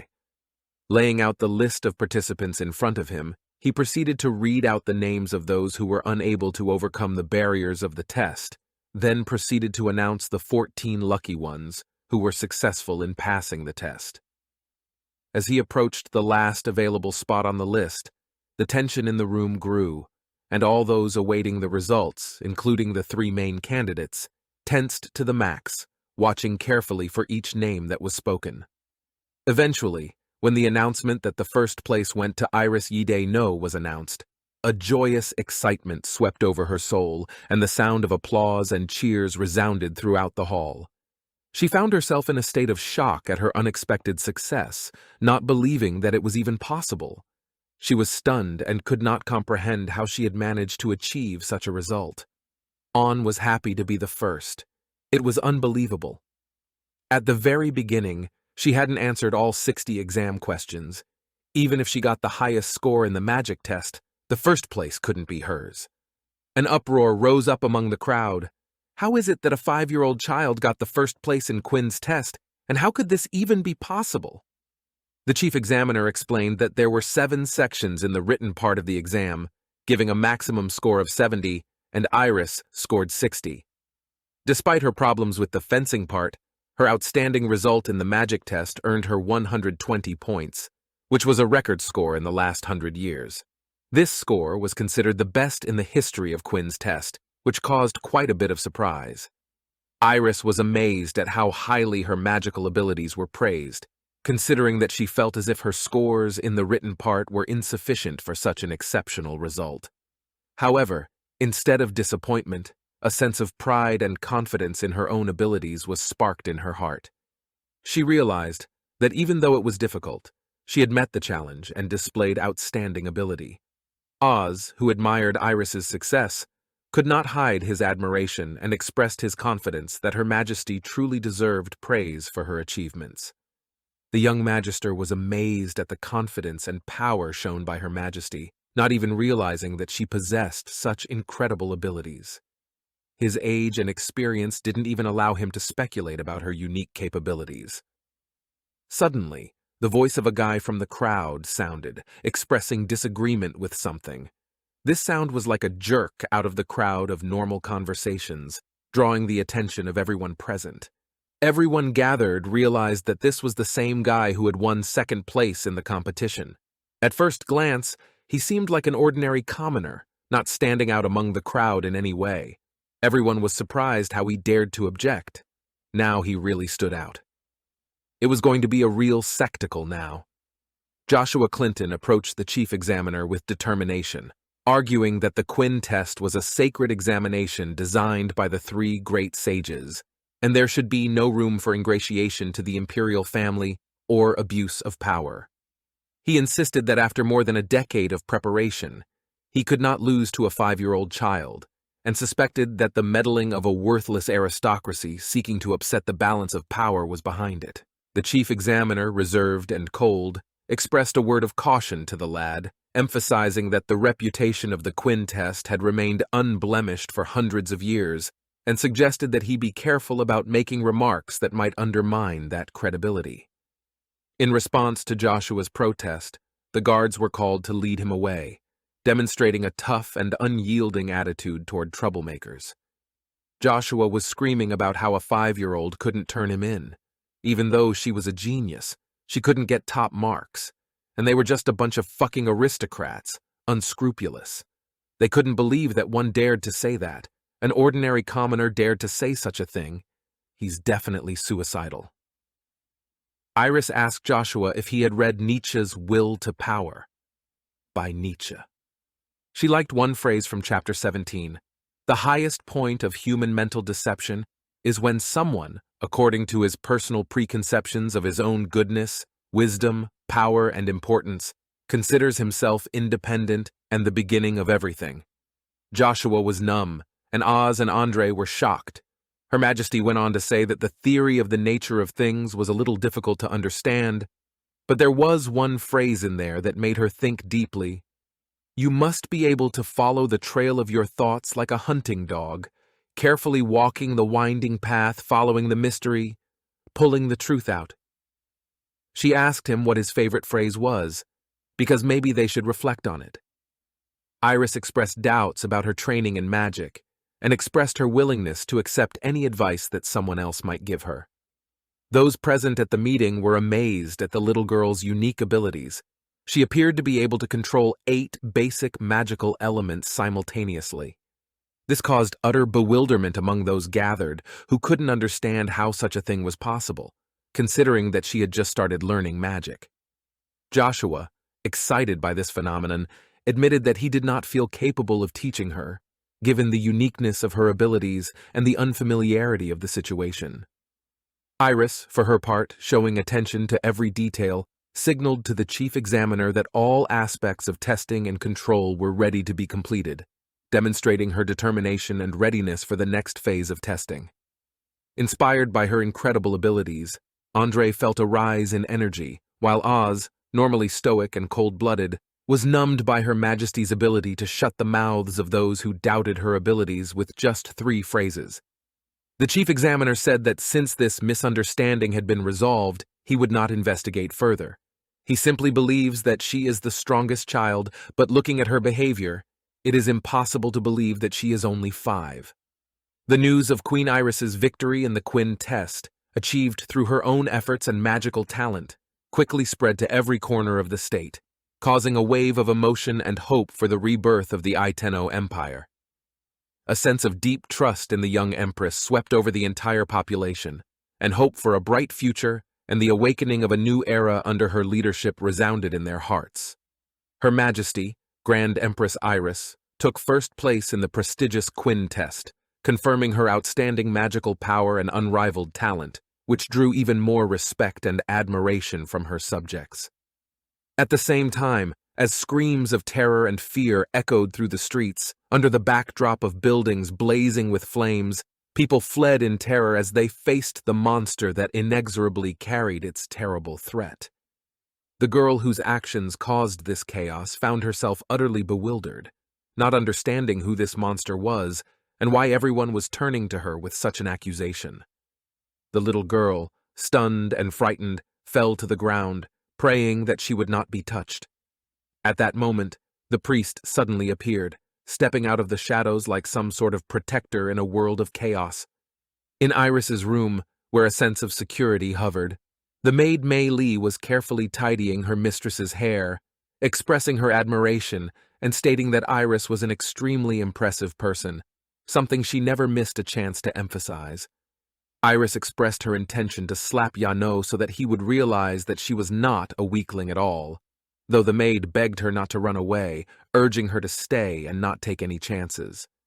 The test had been horrible, especially the surge of tension from the sudden attack of the assassins, and now she couldn't tell who had sent them. The boy they met again 4 years later, on the other hand, had been a help to her, showing some care and eagerness to win her heart. Boys are indeed mysterious, and this type especially disgusts her, if only based on past events. She can find no respect for him, viewing him with contempt.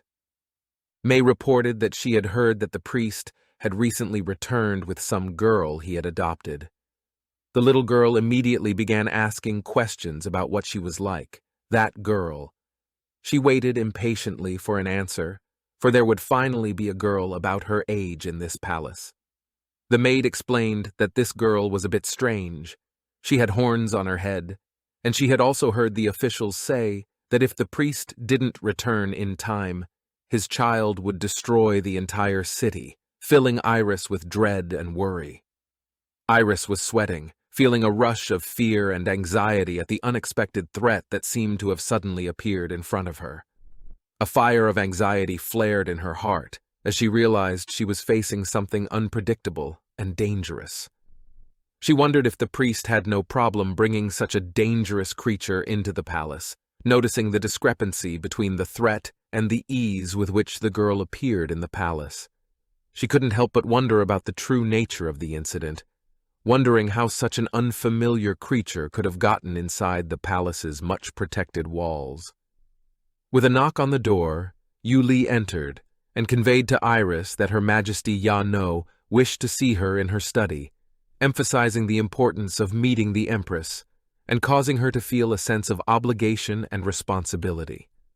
Questions and doubts arose in her mind, but she felt she had no right to refuse such an invitation, which carried the connotation of a command. Such an invitation made Iris puzzled. Why was Ya No inviting her, and what could be the reason for this meeting? However, Yu Li insisted that she follow him. Her mixed feelings and thoughts confused her, but she realized that she was in for a meeting that was probably of great significance. Upon arriving at the office, Iris was greeted by greetings from Oz and Andre, adding to the mystery of the situation. There was a tinge of strangeness in their greetings, causing Iris to be somewhat incredulous as to the boys' intentions. Her Majesty expressed her pleasure to see the boys in her office, but their presence along with the invitation raised questions and some anxiety in Iris. The monarch's eyes showed genuine pleasure, but at the same time she felt a vague sense of uncertainty. Ibet turned to Ni. Oz talked about how his father had asked him to keep her safe and to learn at the same time, so he wanted her to give him some advice. Andre immediately started to correct him that he would be the one to keep Her Majesty safe, and then asked about what he could even do that. The looks between them mingled, reflecting some confusion and disagreement. Iris informed them that they should do a good job then. Her reply was short, but it sounded confident and cooperative despite some uncertainty in the situation. His Majesty, sitting on the throne behind them, suddenly announced that from the moment they arrived at the palace, they would become subjects of the Queen and could no longer keep in touch with their families. This announcement took the boys by surprise, causing them to freeze in bewilderment. Oz, gathering his thoughts, reminded himself of the words spoken by Her Majesty earlier, despite the surprise caused by this unexpected instruction. The words of the monarch echoed in his mind, reminding him of the importance of following instructions even in the most unexpected situations. Throughout this tense moment, the Queen continued to watch Oz closely, and his gaze crossed with hers, filling the air with tense anticipation. The gazes of the monarch and his advisor met in that moment when both realized they were facing a serious test. Despite the seriousness of the situation, Oz maintained his smile, showing determination and confidence in this difficult moment. He tried to maintain a positive mood and show that he was ready for any challenge, despite its complexity and unpredictability. The tension in the air had become so thick that Andre and Iris could feel its murderous aura, though they couldn't understand where it came from. Even the non-participating observers felt the tension that enveloped the room, making them feel a pressing heaviness and excitement. After His Majesty left the room, Iris breathed a sigh of relief, as if the released piece of ice had suddenly disappeared. At that moment, her tension dissipated, and she felt the weight of the looming atmosphere lifted. Andre, turning to the Queen, dared to ask if the fellow in question had also been sent to the palace for her protection. His curiosity came from a desire to understand the nature of what was happening and to protect the monarch from possible threats. Iris, intrigued, wondered who this mysterious guy could be, and curiously lifted herself up on her toes, trying to get a glimpse of his figure. The fire of curiosity glowed in her eyes as she tried to penetrate the mystery of this encounter. Turns out it was him, the mysterious stranger who had sought to win her heart, and here he was, in front of her. Her heart beat harder with excitement as she realized that this man she had heard of earlier was standing before her, causing mixed feelings in her soul. Cal, noticing her gaze, responded with a wave of his hand in greeting, smiling back at her. Oz, turning to Iris, clarified that only 2 attendants had been sent to the palace to be by Her Majesty's side, and of course, his presence there was unrelated. After much conversation, they finally decided to take a break, settling down over a cup of tea. At that moment, a question that had long troubled Her Majesty came out of her mouth. She asked if any of them knew the true identity of the mysterious man. Andre, realizing that he did not know the truth, fell silent, shaking his head in denial. At that moment, Iris, turning to Oz, asked the same question that had plagued her. The attention of the whole company was drawn to his answer. Oz, perfectly calm as ever, replied that the fellow in question was called Cal. He is the adopted son of the high priest and a disciple of the latter.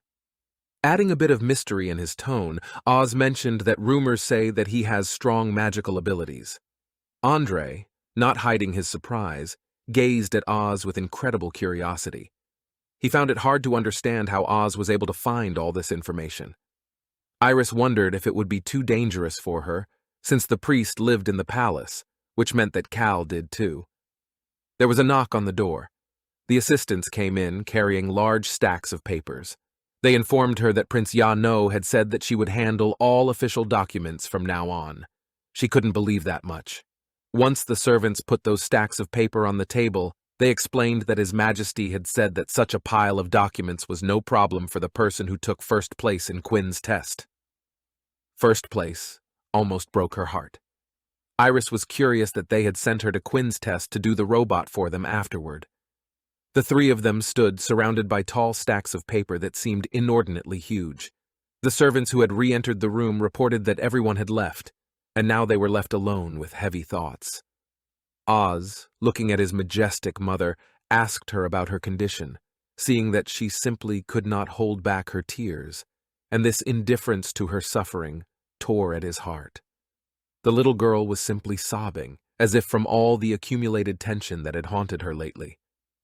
Andre, who was feeling such anxiety for the first time, was amazed at how much paper was on the table, and how much business had become on His Majesty's shoulders. Turning to Oz, he asked if he had noticed how much their situation had escalated, and if he was willing to take any action to change things.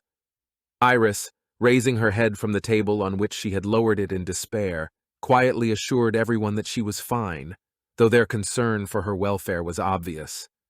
But she must complain about this documentary villain. Iris picked up her quill and set to work, feeling the weight of responsibility on her and the determination to get justice. At this time, Yuli informed His Highness that the Celtic Empire had sent their princess again with a proposal to marry him. According to them, if His Highness still did not agree, they would continue to build up troops at their borders, and they would not make any further concessions, emphasizing the seriousness of the situation and the need to make decisions.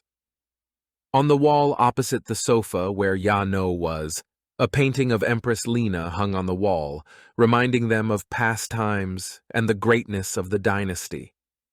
Yu Li, observing the continuous confusion of her interlocutor, decided to pay attention to him, realizing that his decision was important for the future of the country. The prince, raising his wine glass to his lips, pronounced with a touch of weariness that he was abandoning the plan, expressing his determination and steadfastness in the face of difficult political dilemmas. Celtic's main strategy was to bring Yide-no to their side, with marriage being only a part of the plan lined up.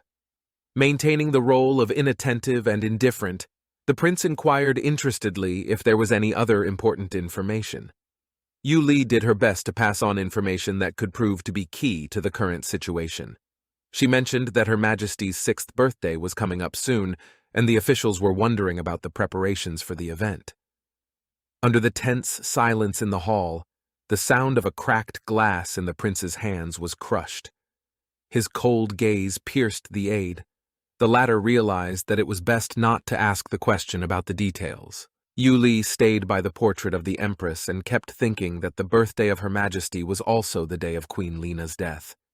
His Majesty Ya-no would never celebrate this day, but he hoped that he could get rid of his pain as soon as possible. But things had not been going well lately. There's a good chance that the celebrations won't be able to take place. A guard came running into that room and informed that there was trouble. Yuli asked what had happened. He explained that a cloaked man broke through the imperial guards and broke into the palace. He is using a very strange magic, and they are unable to stop him. Yuli asked in which direction he was heading, to which the reply was that, to the Forbidden Book Zone. Yuli ordered him to quickly assemble an inner squad to protect the book court. At that time in the study, Andre had passed out. Oz informed Her Majesty that he had heard her father mention that her birthday was coming up. Iris replied that she didn't remember, since Ya-no never organized her birthday party. Ya-no's bastard. Even though he's her uncle, he makes her work as if he's not even her relative. What kind of relative would put such hard work on a 5-year-old child? They heard a noise outside the door. Iris asked what was outside. They carefully peeked out to see. They saw everyone bustling about, for they needed to gather at the bookyard faster.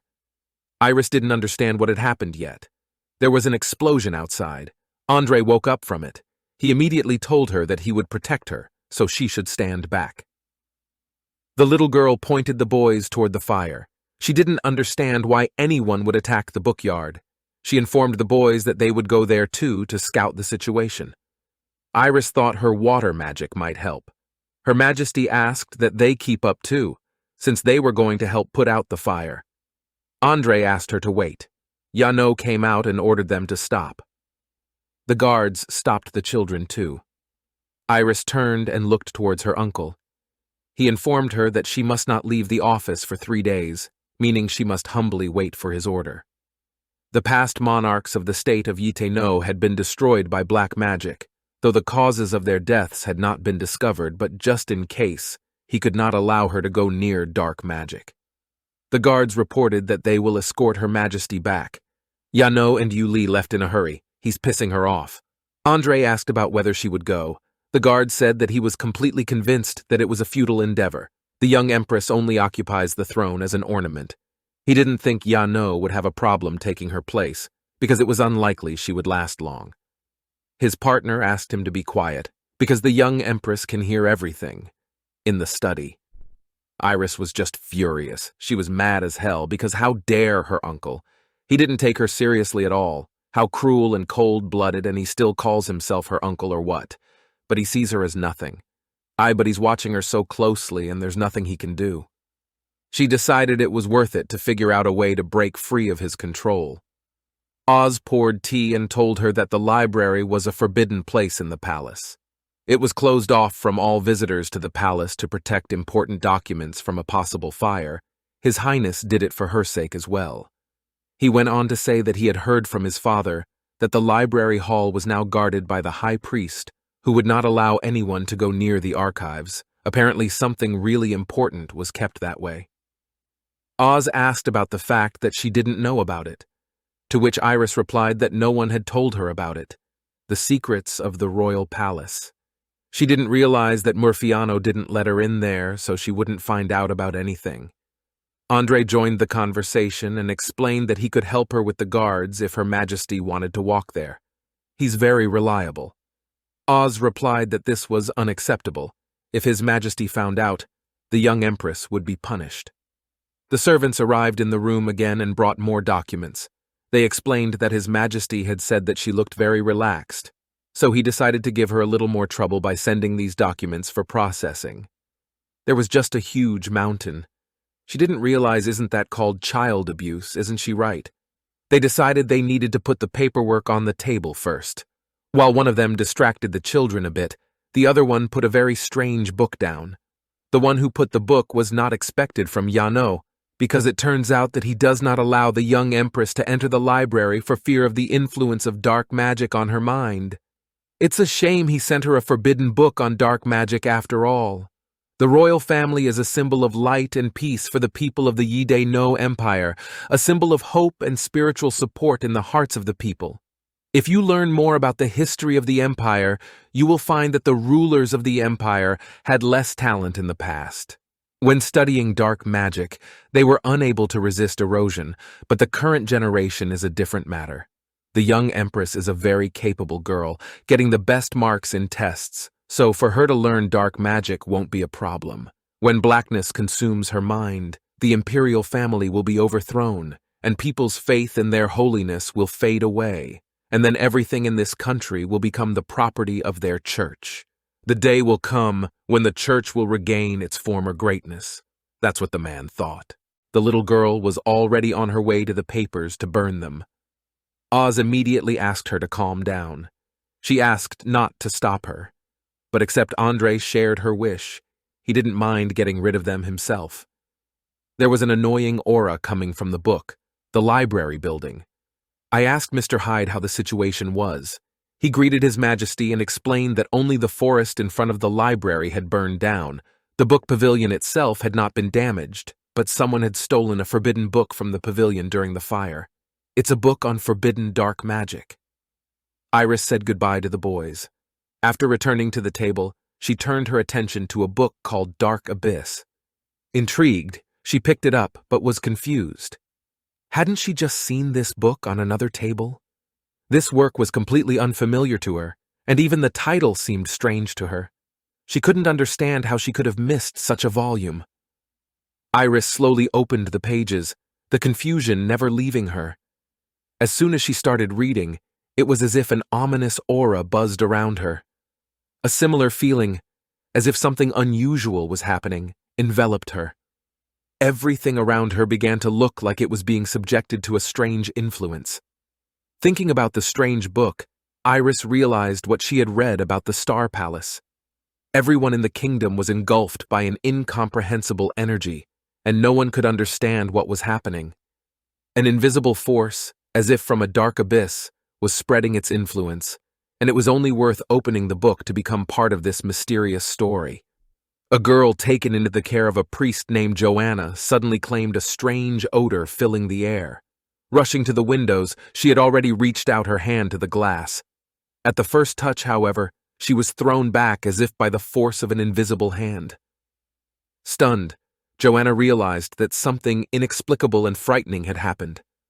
The priest, concerned about the girl's behavior, addressed her, sternly admonishing her not to leave the palace under any circumstances that day. His voice sounded serious and insistent, as if he knew something she had not yet realized.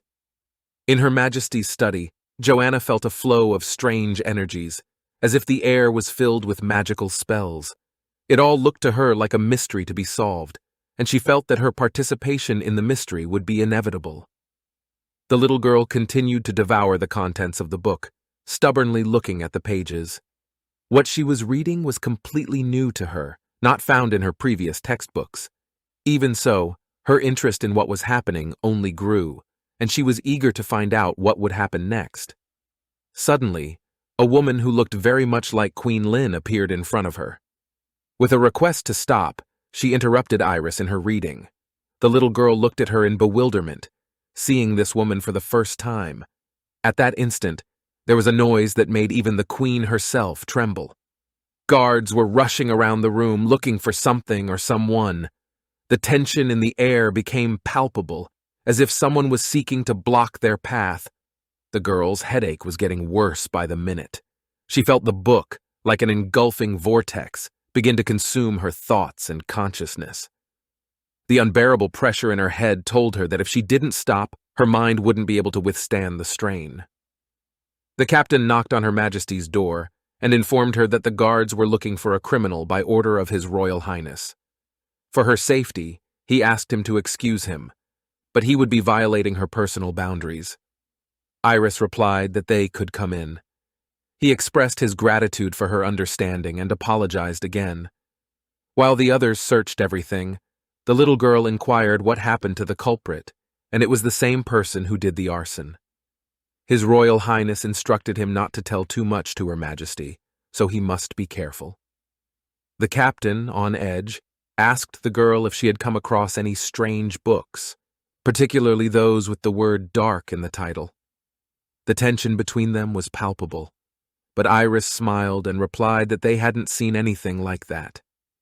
She understood the importance of taking precautions, but she also didn't want to add anything that would make the situation worse.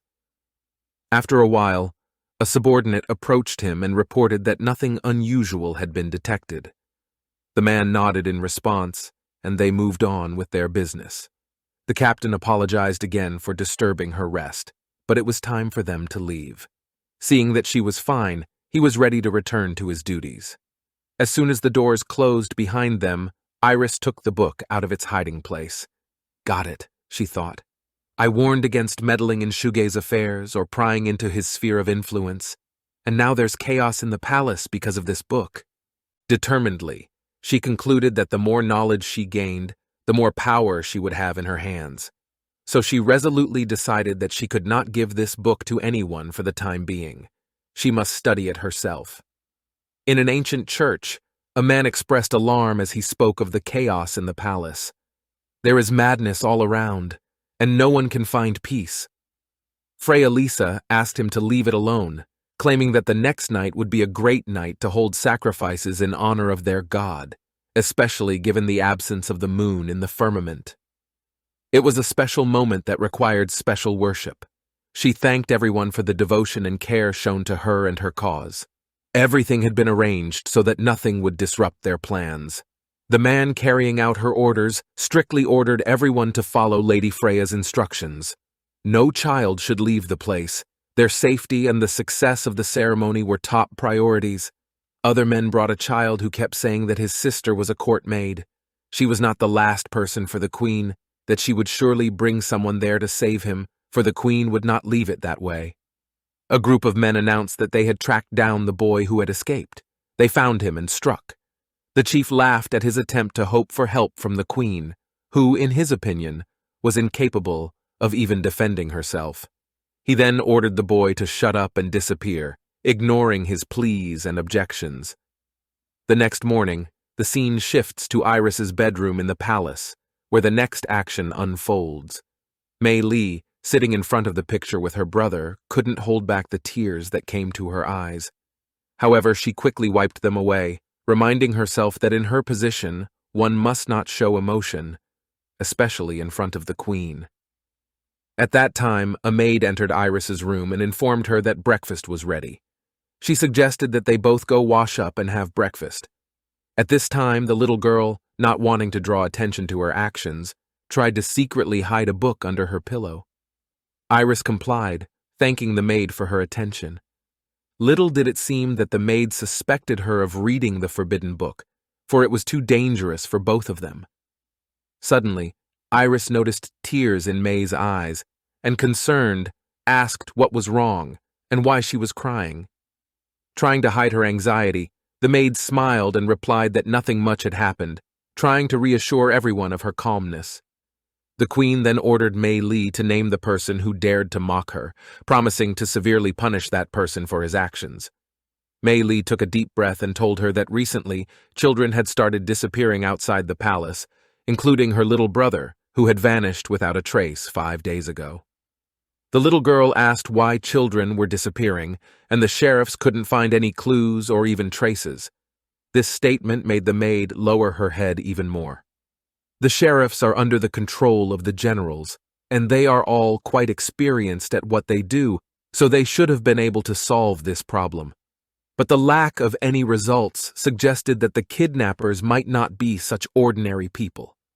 Iris asked where Andre and the other children were, implying that it would be safer for them to stay in the palace.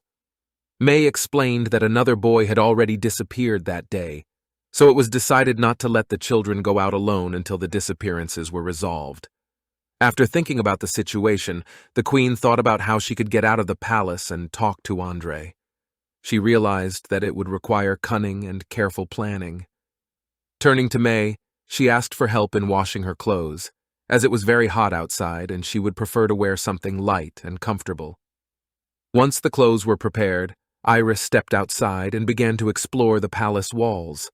After realizing that it was impossible to overcome such a high wall without the help of magic, she realized that she would have to enlist magical powers. Suddenly, Cal appeared in front of her and offered his help if only she would ask. She hesitated for a moment. When Iris turned around, she found Cal in front of her. It was their first meeting since taking the magical ability test. She wondered if he was going to go back to his old ways. Cal asked if she would like to consider his offer. To this, Iris answered him bluntly, forbidding him to even think about it. Noticing Joanna approaching them, they realized there wasn't much time to talk. Having solved the problem with the barrier, Cal simply took Iris in his arms. They flew over the fence. As Joanna approached them, she accused Cal of cowardice and urged him to stop running away and fight her face to face. The girl began throwing fireballs, but her attacks were easily dodged by Cal, who had shown himself to be a master of evasion in this fight. The guards, faced with this unexpected attack, began to worry and talk about being attacked by the enemy again. They were confused and didn't understand what was happening. Iris, watching this powerful pyromagic demonstration, was astonished. She remembered that this girl with horns was the priest's adopted daughter, and was amazed at her incredible abilities. Joanna stepped closer and tried to see who Cal was holding in her arms. Confusion and bewilderment were firmly rooted in her gaze as she couldn't understand who was in his arms and what it had to do with all the commotion. The Prime Minister's aide notified Lady Freya that the Prime Minister had left on business, suggesting that she wait for him in the reception area. However, Freya Lisa replied that she was in no hurry to go anywhere and was willing to wait for him at that place. Meanwhile, through the windows and on the roof, Iris was trying to get a glimpse of Oz. She tensely looked around the neighborhood, hoping to spot him somewhere nearby. Cal, feeling bored, reported that they had been looking for Oz for half an hour, but had not found him. He then inquired if Iris had noticed anything unusual or suspicious. The little girl turned to him and replied that she had not asked him to watch herself. She felt his presence from the palace begin to strain her, and it was beginning to bother her. Suddenly, the window flew open and she began to fall inside, feeling the ground go from under her feet. Cal was quick to react, grabbing her arm to prevent her from falling. His hand proved to be like a final support, saving her from falling. Iris, realizing that he had helped her, experienced surprise and gratitude. Her eyes filled with wonder and gratitude to him for his quick reaction and rescue. Freya Lisa, hearing the sound, turned her attention to what was happening. Iris realized that her presence might be noticed, which could have caused displeasure or even trouble. Turning to see the source of the sound, Iris found that Cal had already managed to get her out of the dangerous situation. Cal held her mouth to keep her from making a sound. Iris, realizing the importance of silence, agreed and didn't utter a word. The assistant minister ordered the guards to check the roof to make sure there was no danger or intrusion. The magical aura of the woman who appeared filled the air with anger and hatred, causing even a hissing sound. Iris realized that this woman's magical powers were so powerful that she had already bewitched the Prime Minister with her anger. Cal stood up, releasing Iris, and warned her that they had better leave, lest they be seen as spies. He asked her if she was ready to move on. Iris stood up, agreeing with him. She expressed her intention to find Andre as soon as they returned. It was important for her to get away from Cal as soon as possible, as she felt he was constantly bullying her. Cal took Iris in his arms again, preparing to fly. They took off into the sky, heading towards their goal. Along the way, Cal noticed that dust and wind directly hit Iris, and to keep her safe from discomfort, he carefully covered her with his wings, protecting her from the unpleasant elements. Cal informed Her Majesty that they were almost there. Iris, feeling curious, asked him why he was always by her side. Answering her question, Cal stated that he simply loved her and wanted to be near her. But such a statement irritated Iris. When they landed, Iris immediately pounced on him, expressing her resentment at his words of love and his constant presence around her. All this time, Andre had been watching them and, seeing the scene, turned to Iris. Iris, embarrassed, still greeted Andre. She was wary and wished to return unnoticed, sensing that some trouble awaited her. Andre and Cal exchanged a few glances. Then he turned sharply to Cal, taking Iris away and asking who he was to treat a member of the royal family so freely. Cal only grinned in response to Andre's question. His smile was enigmatic and impenetrable. Iris interrupted the tense situation by asking Andre to stop. She wanted to know about the missing children. Andre expressed surprise at learning about the missing children, revealing that this fact also caused him concern and questions. After some time, the three of them sat around the table enjoying tea. Andre shared that it had happened some time ago, but neither the sheriff nor he had been able to find any traces or clues. Iris was shocked. How could it be that the children just disappeared without a trace? She couldn't believe that Mei Li could have faced such a fate. Perhaps the investigation process had missed important details. Andre expressed his opinion, suggesting that this situation was reminiscent of the kidnapping that happened 3 years ago. He emphasized that the kidnappers were not simple criminals, but people in strange, shabby black clothes, using unusual magic to collect children's blood. They resembled cultists of some sort. Cal sensed that the situation was getting more serious, and they might be embroiled in something far darker and more dangerous than they had first realized. He looked at Iris with an expression of concern. Iris, wondering about the kidnappers' purpose, asked if there were still people involved in such dark deeds. Recalling information from the book about moonless sacrifice, requiring the blood of children or women, she realized that such rituals could be a reality. Andre confirmed that the kidnapping incident had happened 3 years ago, and their older brother had been the one to help them deal with the villains. He claimed that such miscreants would not dare to return after such a debacle. Iris, once again puzzling over the situation, voiced her alarm that such crimes could happen again. She assumed that if dark mages were behind this, it would be extremely difficult to find traces of their presence, which was why the investigation had taken so long to yield results. Iris, realizing it was too late, decided to return to her chambers. Andre expressed his concern to her and asked her to be careful on the way. Walking back, Iris pondered the best course of action to take in this situation. Approach the head of the guards or go to the high priest first. She realized that the mages would be able to get to the bottom of the situation faster and find the kidnappers. Left unaided, the children faced an unknown and possibly dangerous fate. Cal suggested that they not investigate the case alone. Iris, concerned, asked him what he meant. He remained silent, however, making her suspicious. Iris noticed that he had remained silent since Andre had mentioned past events 3 years ago and thought he was probably hiding something. Cal noticed some strange people and replied to Iris that he didn't know anything else. But if she wanted to find something else, he had a great idea on how to make it happen. Hearing Cal's suggestion, Iris hesitated, realizing that this could be a way out of the situation. Confirming her agreement, she prepared to follow him. Cal, deciding not to waste any time, grabbed Iris's hand and they instantly raced away. With the power of his magic, he ensured that they moved quickly, speeding up their journey. After using magic, Iris felt her appearance change slightly. This caused her to be somewhat anxious and surprised. Stunned and not understanding what was going on, Iris suddenly realized that Cal had played a joke on her again. With indignation, she turned to him, not hiding her resentment for his act.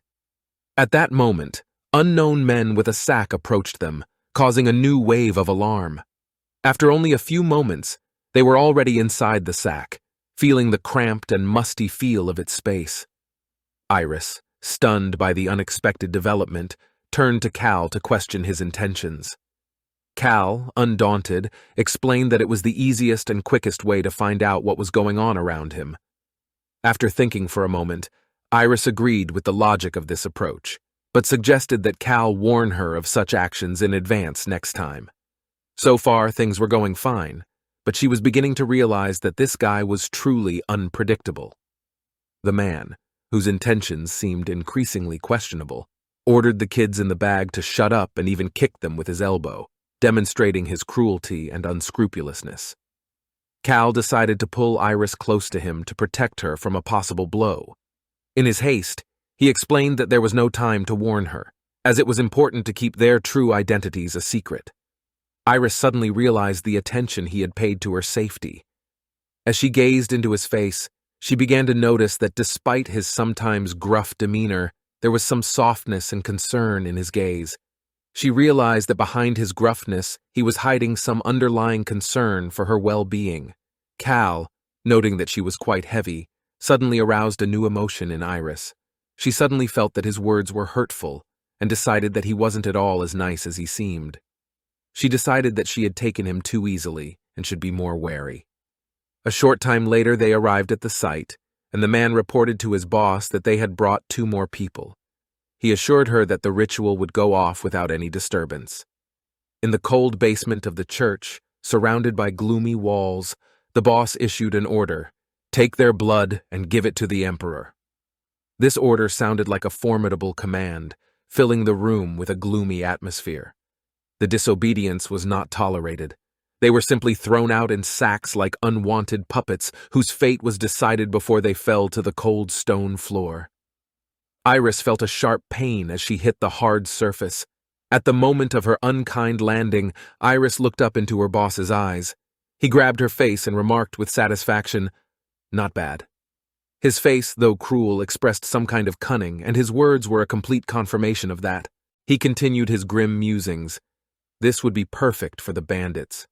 Everything pointed to the fact that this was no mere robbery or crime, but the act of a dark church, secretly operating in the shadows and plotting something far darker and more dangerous. Under the boss's menacing instruction, they were locked in cages, waiting for the imminent start of some mystical ritual. Those words sounded like the herald of a thunderstorm, foreshadowing something terrible and inevitable. The little girl decided to release her vision, shaking her head slightly to rip the tight bandage from her face. She needed all of her ability to see to realize the situation she was in.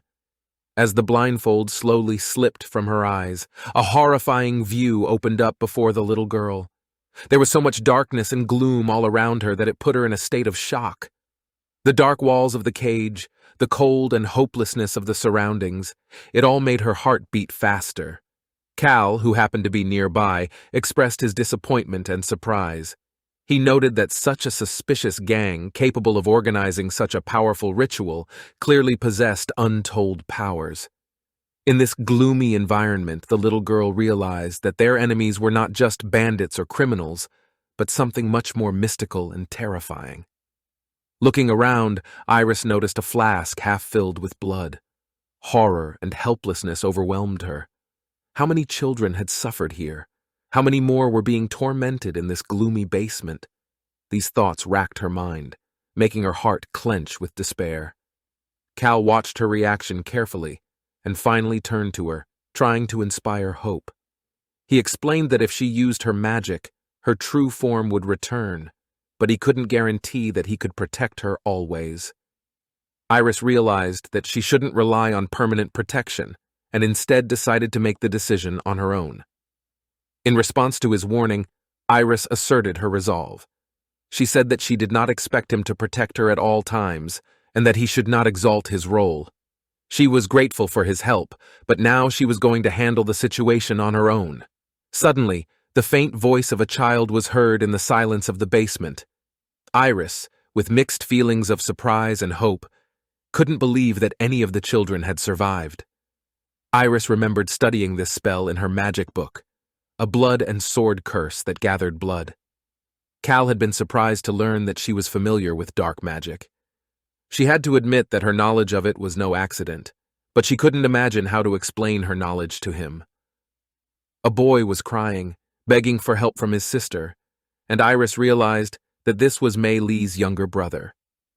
Her heart squeezed with compassion for the child in such a terrible situation. The boss turned to Lady Freya and informed her that they were ready to begin the ritual. Freya Lisa only nodded in response, her attention focused on the events to come. Suddenly, the boss was covered in ice, and he let go of Mei Li's little brother.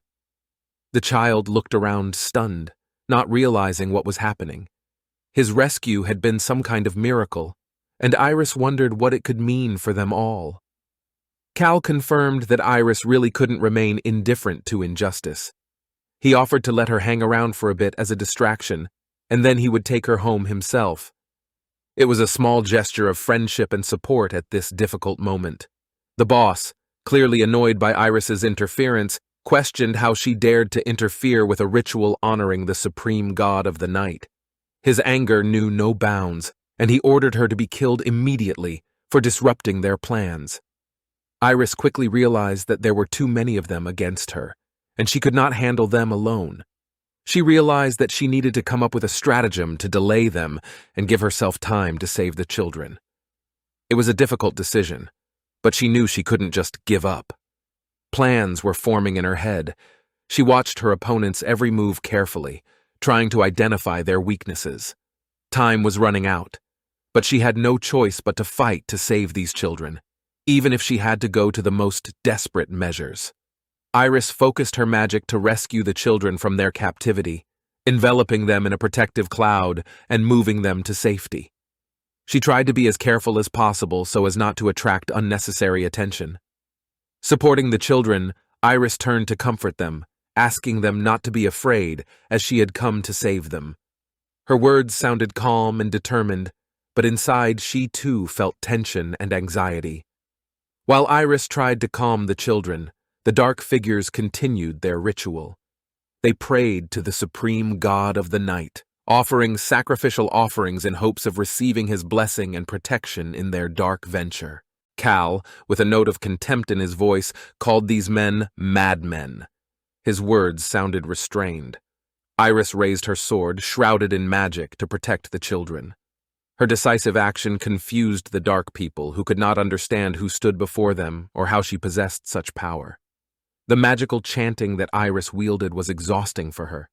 She realized that her energy reserves were quickly running low, and she didn't have much time to protect herself and her children from danger. Freya Lisa, surprised by Iris's haste, asked why she needed to leave so urgently. In response, Iris only felt an ominous wave of magic that cut the little girl's wings, causing her to fall. Trying to keep herself on the edge, Iris realized she was unsuccessful. She quickly came up with a plan, throwing the chain outside so the children could be safe while she continued to fight her enemies.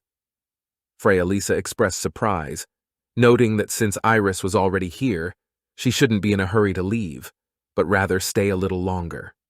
She couldn't believe that Her Majesty was able to get the children out of danger on her own. If she managed to destroy Iris here, she would probably be rewarded by the chapter for being able to communicate with the gods. Cal, taking the little girl in his arms, replied to Lady Freya that such decisions were not in her purview. His determination caused surprise in Lisa's eyes, and she urged caution, warning him that he could suffer the consequences. Lady Lisa did not understand where Cal got the confidence to openly challenge her authority. She considered him like a rat with sharp claws, but emphasized that despite all his bravery, a rat was still only a rat. Once again channeling dark magic, she hoped for her victory.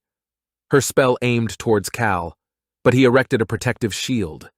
Freya Lisa continued with confidence, believing that even the sharpest rat must eventually be defeated. Iris realized that facing these enemies was incomparable to anything she had ever fought. Not even a three-headed demonic snake created such terrible pressure. Now, she doubted whether they would even be able to get out of there. The little girl, trying to push the dark thoughts away from her, decided that they had no choice but to keep fighting. She concluded that using her magic to freeze her opponents might give them extra time so Cal could get away. Cal had expressed his desire to be a reliable foothold for Iris at times like this when she needed to rely on support. That caused Iris to look at him in surprise. He then questioned how else he could demonstrate the value of his services.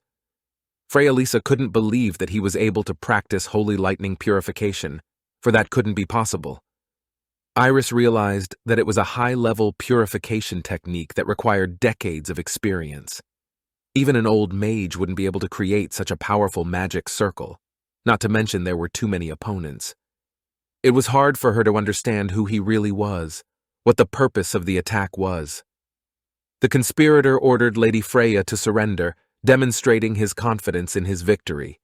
The children, including Mei Li's younger brother, looked on to witness this. He confirmed Iris's loyalty with his words and believed that the queen would not leave them in trouble. He had to hear that evil woman call Iris her majesty. Lady Freya realized that with such powerful magic, she was unable to resist him. Realizing that her opponent's plan must not fail because of her presence, it became clear to her that she needed to get out of there immediately before her identity was revealed. Iris felt the humiliation of having to use such an escape method at such an early stage. This was much sooner than she had bargained for. Cal, for his part, was amazed at how easily and quickly she had managed to escape the trap. His respect for her strength and skill only increased. Iris realized that without Cal's help, she would not have been able to stand up to her opponent.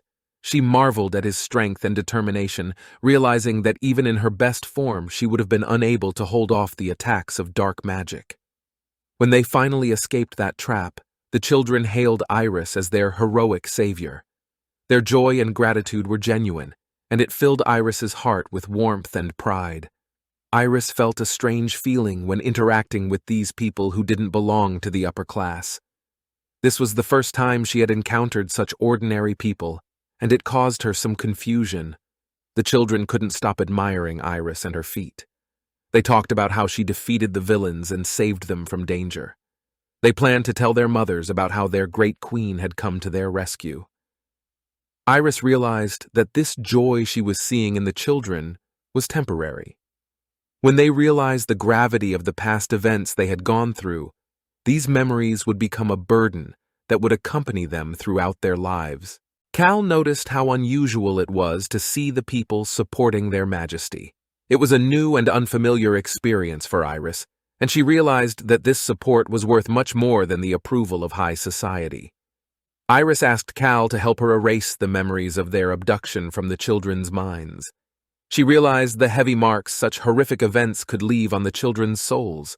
Cal expressed surprise to learn that Iris had chosen to do good deeds in secret. He emphasized that despite the small number of children, this was an opportunity for her to strengthen her authority with the people, but she chose to keep them from the hard memories. It was an unexpected turn for him. Iris wondered what else Cal had said about her, mentioning that he had discreetly summoned the sheriff. She realized that his actions were indeed careful and caring. It set him apart from many others. Cal's reaction to her request seemed indifferent, but Iris realized that it was only a disguise for his real feelings. His actions in calling the sheriff proved how much he cared about the welfare and safety of the children.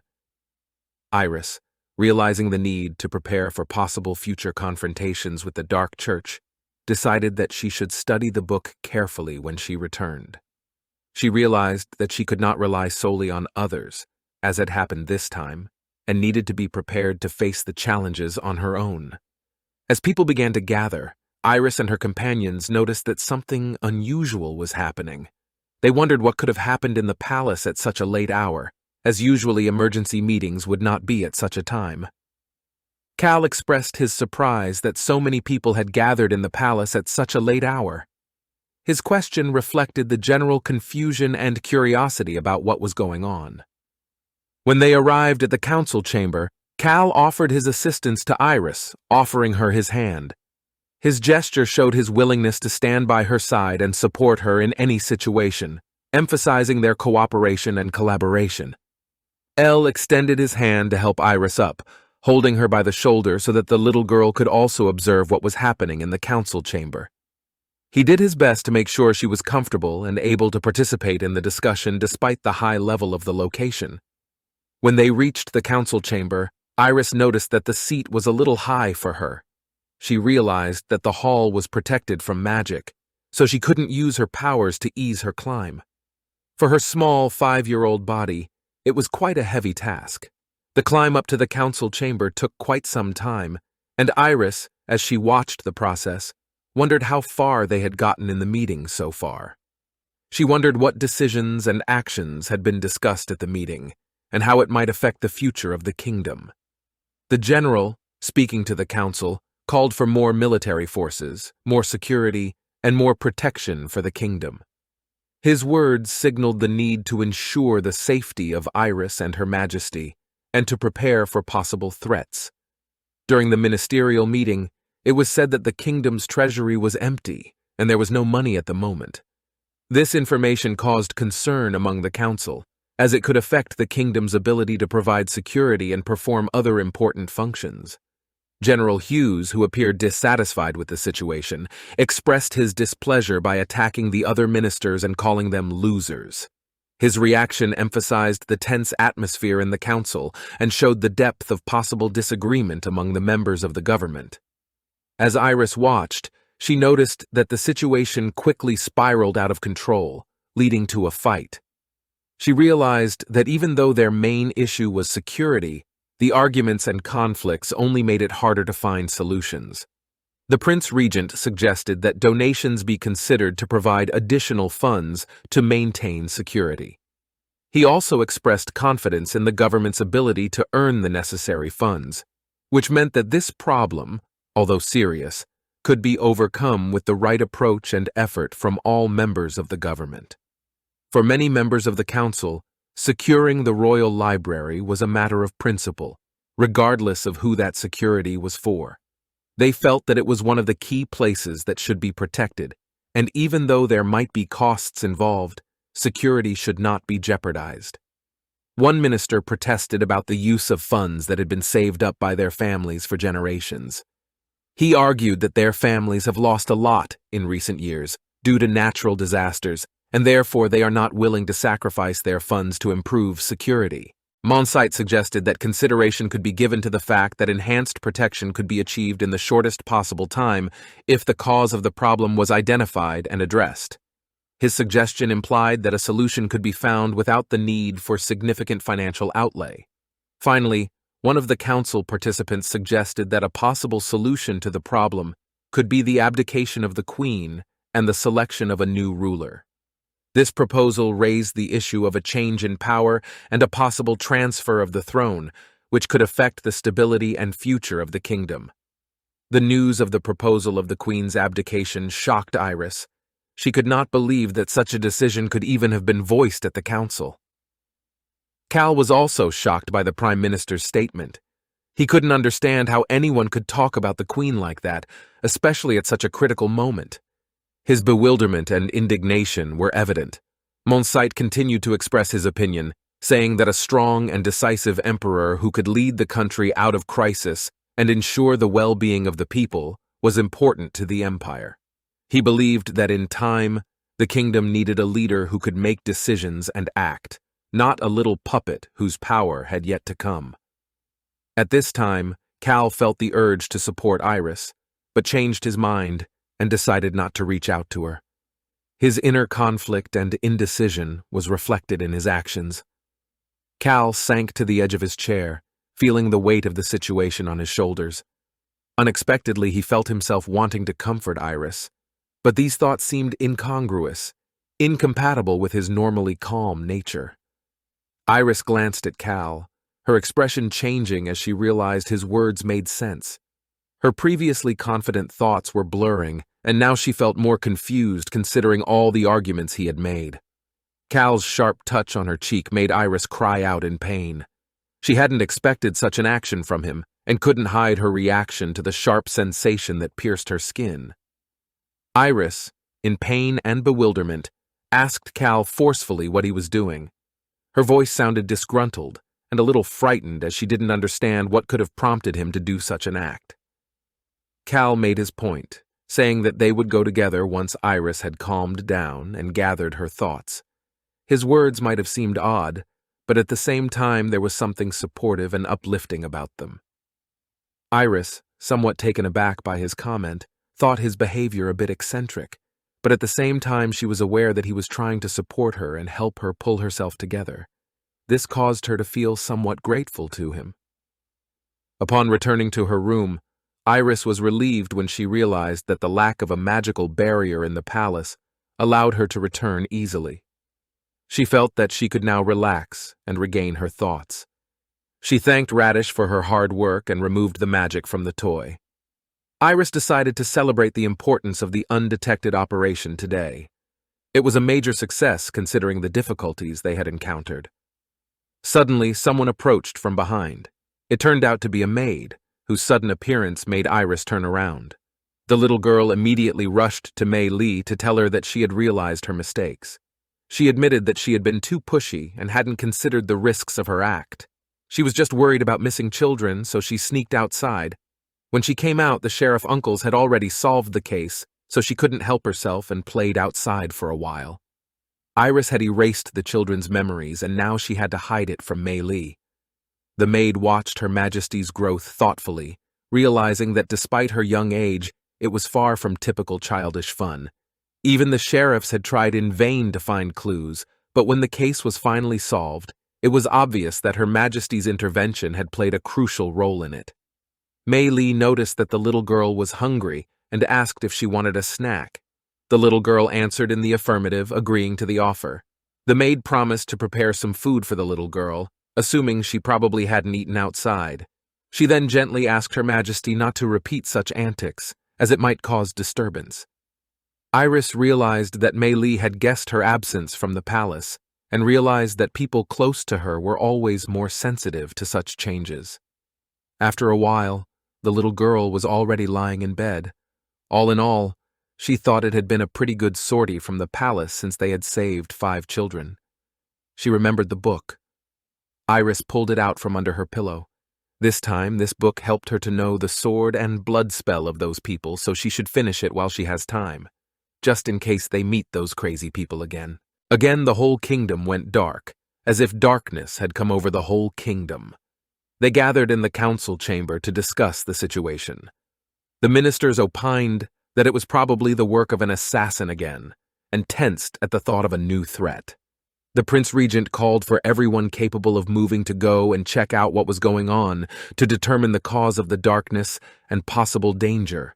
The Prime Minister began to say that the Queen was now the Empire's greatest weakness, for the assassins were innumerable, and in the future His Majesty was going to devote all his forces to guarding this baby doll or what, to ensure the prosperity of the Empire and protect its people. Yu Li, unable to withstand the attacks, raised the minister and expressed his indignation at how anyone could challenge His Majesty's decisions and will. However, he was asked to restrain himself and remain calm. The Prime Minister present learned that it was Yu Li, a revered knight of the late Emperor. He expressed that the late Emperor would be proud to see them willing to destroy the Empire just to protect his daughter, the current Empress. Yu Li had forgotten that he was a loyal dog, after all. He had been serving Ya No Wei for many years, and didn't really pay much attention to the little Empress. Then the assistant asked Monsiete that he went and asked the late Emperor for him what decision he should make, and hit the minister. The little girl immersed herself in reading a book, which this time was about the history of the origins of dark magic, instead of discussing spells as usual. The text described how the god graciously granted magic to the world by bringing it down from the heavens. He was known for his insane and powerful power that was beyond anyone's control. Only after the appearance of the great dark magician and his teacher, the founder of magic, was this enchanting power encased in a magic circle. The founder of magic is the man who created magic spells and taught people how to build magic circles, just as the book says. Such a godlike being was involved in the creation of dark magic. Iris wanted to turn the page and read further, for this mystery of origin was really mesmerizing. But someone suddenly closed the book. Cal suddenly appeared in the room, startling Iris with his appearance. He pointed out her choice of book, hinting at its dubious contents and the consequences that might arise from her interest in the forbidden. Iris couldn't understand how he had gotten into her room. She had heard the guards talking about taking their time and not missing a single room. The little girl informed Cal that someone was coming, so he should hurry and hide the book. The moment the book started burning in Cal's hands, Iris noticed that it was not an ordinary fire, but something related to magic, which surprised her greatly. After Cal entered the room, he immediately grabbed the little girl and pulled her sharply to the floor, perhaps to hide her from view or to protect her from some danger. After hearing the apology and learning that the remnants of the assassins were still in the palace, Iris realized that their safety was still at risk, and their subordinates should thoroughly check every corner of the castle.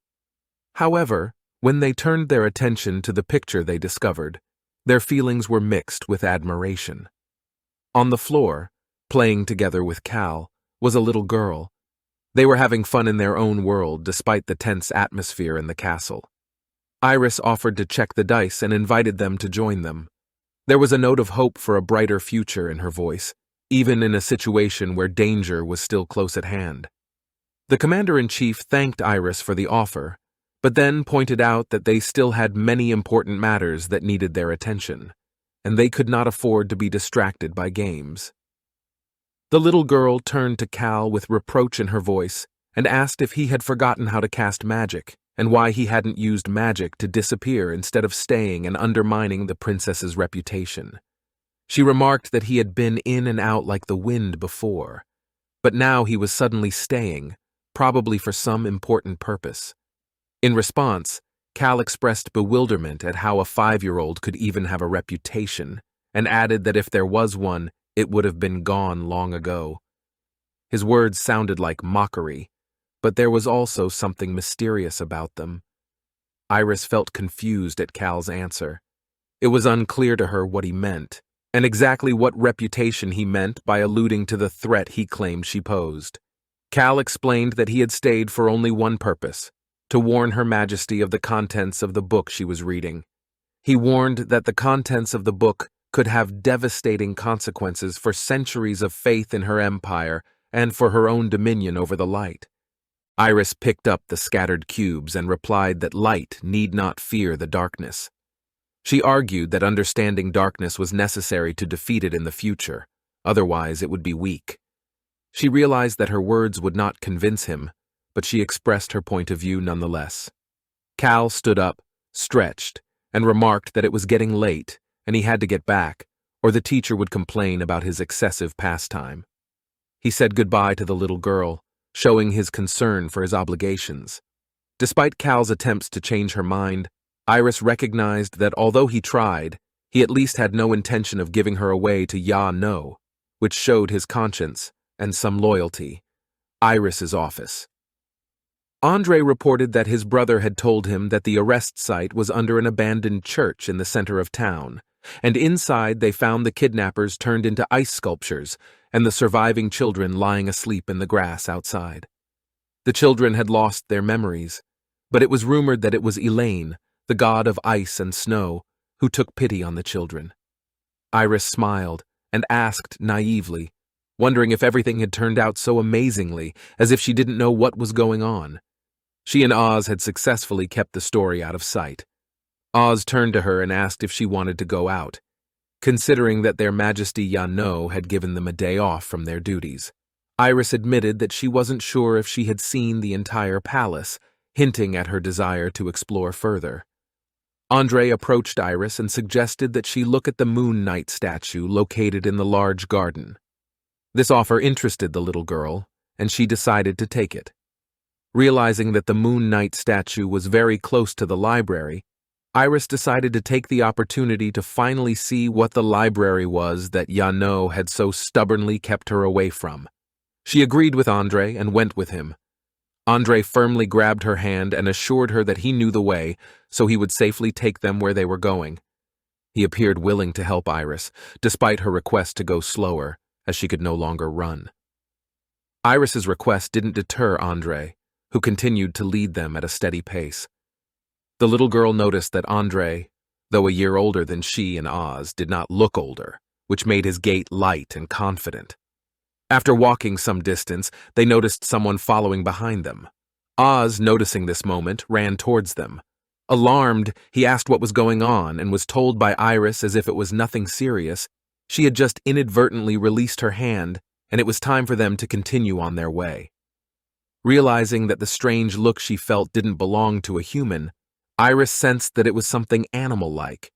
That unusual gaze made her feel some anxiety and tension. Joanna, walking by, happened to notice Cal defending the weakling from the teasing of some of the children. This unexpected moment left her briefly pondering the nature of relationships between children within the palace walls. As they approached the Moon Knight statue, Andre turned to Iris and cheerfully informed her that this was exactly why he had come: to see the statue. His enthusiasm infected the little girl, and together they admired the sculpture. Oz, seeing Iris clumsily trying to climb up to the statue, immediately came over to help her. He supported her so she could climb up. The little girl, already at the top, noticed that this garden looked incredibly beautiful and wondered how many people it took to tend it. She couldn't help but marvel that the financial problems that were being talked about in the council chamber were not at all reflected in this huge and delightfully beautiful garden. It allowed her to take her mind off the problems of the political world for a while and immerse herself in the beauty and tranquility of the garden. Oz explained that the garden was quite famous. It was originally built by the late Emperor Kyle to renovate a large plot of land for the late Queen Lena. Many of the flowers were planted by the late Emperor himself, hence the name Lena's Garden. According to his father, the garden is now being maintained by His Majesty Ya, but at his personal expense. Iris suddenly realized that the garden she had visited so often with Ya No could be related to her mother. Perhaps that was why Ya No was so attached to this place, and she had to return here again and again to keep connected to her mother's memory. Oz remembered that General Yu Li is also interested in this garden, and even comes here from time to trim the flowers when he has free time.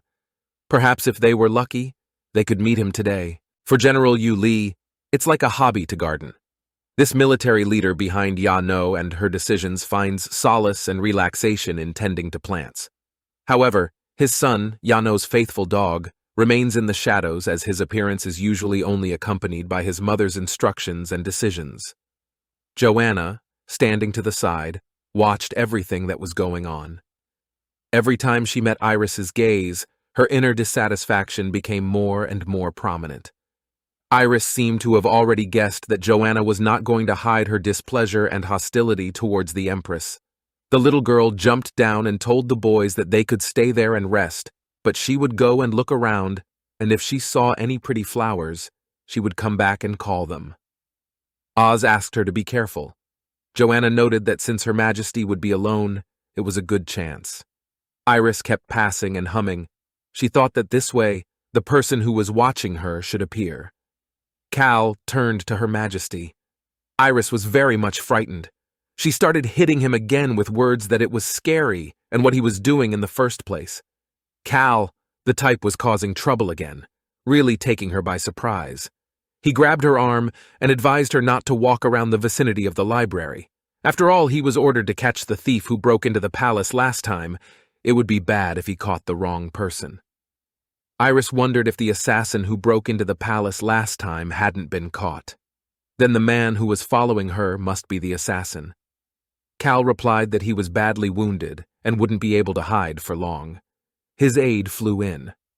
Cal realized that he had found the trail and needed to go tease the mouse. He kissed Her Majesty's hand. Cal said that he would remind her of their conversation yesterday, because if there was any dark magic left on his little girl's heart, he wouldn't forgive her. Iris replied that even perverts don't say such things. How could there be a pervert who memorizes other people's hearts? But she thinks he wasn't the one who followed her. Then who was? She spotted the high priest's adopted daughter, this humanoid magical creature, Joanna. Joanna came down and reported that she didn't know that Cal really cared about her. It must be nice to destroy someone he cared about. Iris replied that whoever is to blame should be asked. She should go and fight him. She would support her. She didn't realize that this guy was having an affair or anything. Joanna ordered Iris to get on her knees and beg her to admit her weakness. She would let Iris go. Making the person he was protecting lay at his feet would definitely be excruciating for him. It's also a way to win.